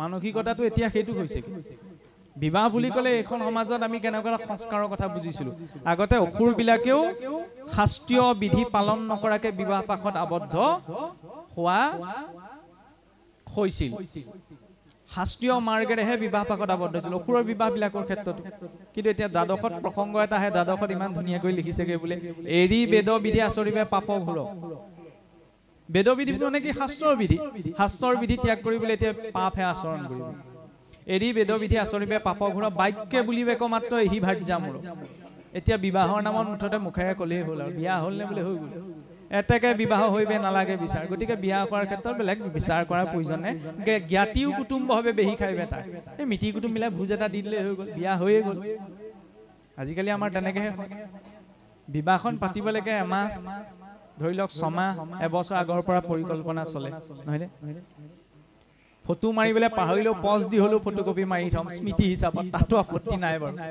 কিন্তু যেতিয়া দেৱ কৰ্মকণ আচৰণ হয় সেইখিনি সময়ত ধৈৰ্যটো থাকে নে নাথাকে এইটোহে লাগে বোলে সোনকাল কৰিব দেই এবছৰৰ পৰা ৰৈ ৰৈ সেইকণ সময়লৈকে ৰৈ থাকিলে এতিয়া সেইকণ সময়ত ধৈৰ্যটো নাই শ্ৰদ্ধাই যদি নাই কেনেকৈ সংস্কাৰ আহিব সেই স্থানত চাবলৈ গ'লে চেণ্ডেলযোৰো প্ৰৱেশ কৰিব নালাগে আমাক জোতাই চেণ্ডেলে গোটেই সোপা হেণ্ডেল লুপ কৰি থাকে কেনে সেই স্থানত বুজি পাইছেই চাগে কিছুমান কথা স্পষ্টকৈ ক'বলৈ অকণমান অসুবিধা হয় গতিকে বিবাহ বুলি ক'লে সৃষ্টিৰ আটাইতকৈ শ্ৰেষ্ঠ দেৱ কৰ্ম বিবাহ বুলি ক'লে শৰাই ভাগ সজোৱা নামখাৰ প্ৰসংগ কৰাতকৈও পবিত্ৰ কৰ্ম কাৰণ গৃহস্থী আশ্ৰমত প্ৰৱেশ কৰিছে নহয় লক্ষ্মী নাৰায়ণ স্বৰূপ জ্ঞান কৰিছে কম ডাঙৰ কথা নে সপ্তপতি গমনৰ সেই সাতোটা সংকল্প যদি কেনেবাকৈ জানি বুজি কৈছে জীৱনত স্বামীয়ে স্ত্ৰীক স্ত্ৰীয়ে স্বামীক টানকে এষাৰ কথা ক'ব নোৱাৰে পিতৃয়ে নিজৰ গুৰুত্ব ছেট কৰি পেলাই সেই লক্ষ্মীক অৰ্পণ কৰিছে আমাৰ আকৌ ক'ত লাগি থাকে বৰ পক্ষ ডাঙৰ নে কন্যাৰ পক্ষ ডাঙৰ এইবিলাক বৰ বিচাৰ কৰিবলগীয়া কথা নাই আৰু চাবলৈ গ'লে কোনো কাৰণে বৰ পক্ষ ডাঙৰ হ'বই নোৱাৰে কন্যাৰ পক্ষহে ডাঙৰ কেনেকৈ ডাঙৰ দান লোৱাজন ডাঙৰ নে দান দিয়াজন ডাঙৰ দান দিয়াজনহে ডাঙৰ দান কোনে দিছে কন্যাৰ পিতৃয়ে নিজৰ ঘৰখনৰ লক্ষ্মীক পঠাই দিছে ধেমালি কথা নে আমাৰ আকৌ ভাবি থাকে বৰ পক্ষ এইবিলাক কথানো বিচাৰ কৰিবলগীয়া কথা আমি যিটো সংস্কৃতিত ডাঙৰ দীঘল লৈছো মাতৃ প্ৰধান সংস্কৃতি ভগৱন্তই যে অৱতাৰ গ্ৰহণ কৰে আমি কওঁ দুষ্টক দমন শান্তক পালনৰ বাবে ভগৱন্তৰ অৱতাৰ গ্ৰহণ কৰে সুসংগীতাত ভগৱন্তৰ অৱতাৰৰ আৰু এটা ৰহস্য প্ৰকাশ কৰা হৈছে কি বোলে ভগৱন্তৰ মাতৃ স্নেহটো অনুভৱ কৰিলেও অৱতাৰ গ্ৰহণ কৰে মাতৃ ইমান সদাবন্দিত জগতৰ সৃষ্টি হৈছে মাতৃৰ পৰা মাতৃগৰাকী হৈছে নিৰ্মাতা আজিকালিহে চৰকাৰী ফৰ্মখনত ফাদাৰ নেমটো প্ৰথমতে আহে কিন্তু আমি পিতৃ প্ৰধান সংস্কৃতিৰ লোক নহয় মাতৃ প্ৰধান আমি কি কওঁ মাক দেউতাক বুলি কওঁ দেউতাক মাক বুলি নকওঁ লক্ষ্মী নাৰায়ণ বুলি কওঁ গৌৰী শংকৰ বুলি কওঁ যদি গুৰুৱে সন্ন্যাস গ্ৰহণ কৰে সন্ন্যাস গ্ৰহণ কৰাৰ পিছত সেই সন্ন্যাসী গুৰুজনে নিজৰ পিতৃক কিন্তু প্ৰণাম কৰিব নোৱাৰে কাৰণ সেই সম্পৰ্কৰ ঊৰ্ধত গুচি গ'ল কিন্তু মাতৃক আকৌ দণ্ডৱতে প্ৰণাম কৰিব পাৰে কাৰণ মাতৃৰ ক্ষেত্ৰত কোনো বাছ বিচাৰৰ কথা শাস্ত্ৰৰ ক্ষেত্ৰত নাই আজি সেই কথাটো অসুৰেও স্বীকাৰ কৰি গৈছে কেনেকে হিৰণ্যাক্ষই যেতিয়া ইন্দ্ৰক পৰাস্ত কৰি পেলাই ইন্দ্ৰৰ ৰাজমুকুটটো বিজয়ৰ প্ৰতীক ৰূপত কাঢ়ি আনিছিল তাৰ সেইকণ সংস্কাৰ তাৰ ভিতৰত আছিল যে মুকুটটো আনি সি নিজেই পিন্ধাহি নাই প্ৰথমতে ক'ত দিছেগৈ নিজৰ মাতৃ দ্বিতীয় চৰণত ভাওনাখনত আমি দেখো নে মাতৃ সন্মান ইমান আমাৰ আকৌ কি হয় সৌ সিদিনালৈকে মা দেউতা লাহেকে বৃদ্ধকাল প্ৰাপ্ত ঘৰত বোলে বুঢ়া বুঢ়ী আছে নে অসুৰেও মাক দেউতাককতো বেয়াকে কোৱা নাছিল আজিৰ যুগত যদি কোনোবাই কৈছে সেইটো তেতিয়াহ'লে হিৰণ্যাক্ষতকৈ ডাঙৰ দৈত্য হয় নহয় নহয়নে সেইটো পুত্ৰৰ মৰ্যাদা নাই সেইটো অসুৰ হৈ গ'ল সেই অসুৰটো কেতিয়াও মানুহ হ'ব নোৱাৰে সেই চিন্তাটো আজিৰ প্ৰজন্মৰ মাজত লাগে কিমান এটা ডাঙৰ দায়িত্ব মৰিলে আকৌ আমি সান্তনা দিবলৈ যাওঁ মৰিলে ভাল হ'ল বুজিছেনে তেওঁ কষ্ট কম খালে তোমাৰ কষ্ট কম হ'ব ভাল কষ্টটো কম হ'ল গৃহস্থৰো তালৈকে সোনকালে মৰক বুলি গীতা কৰে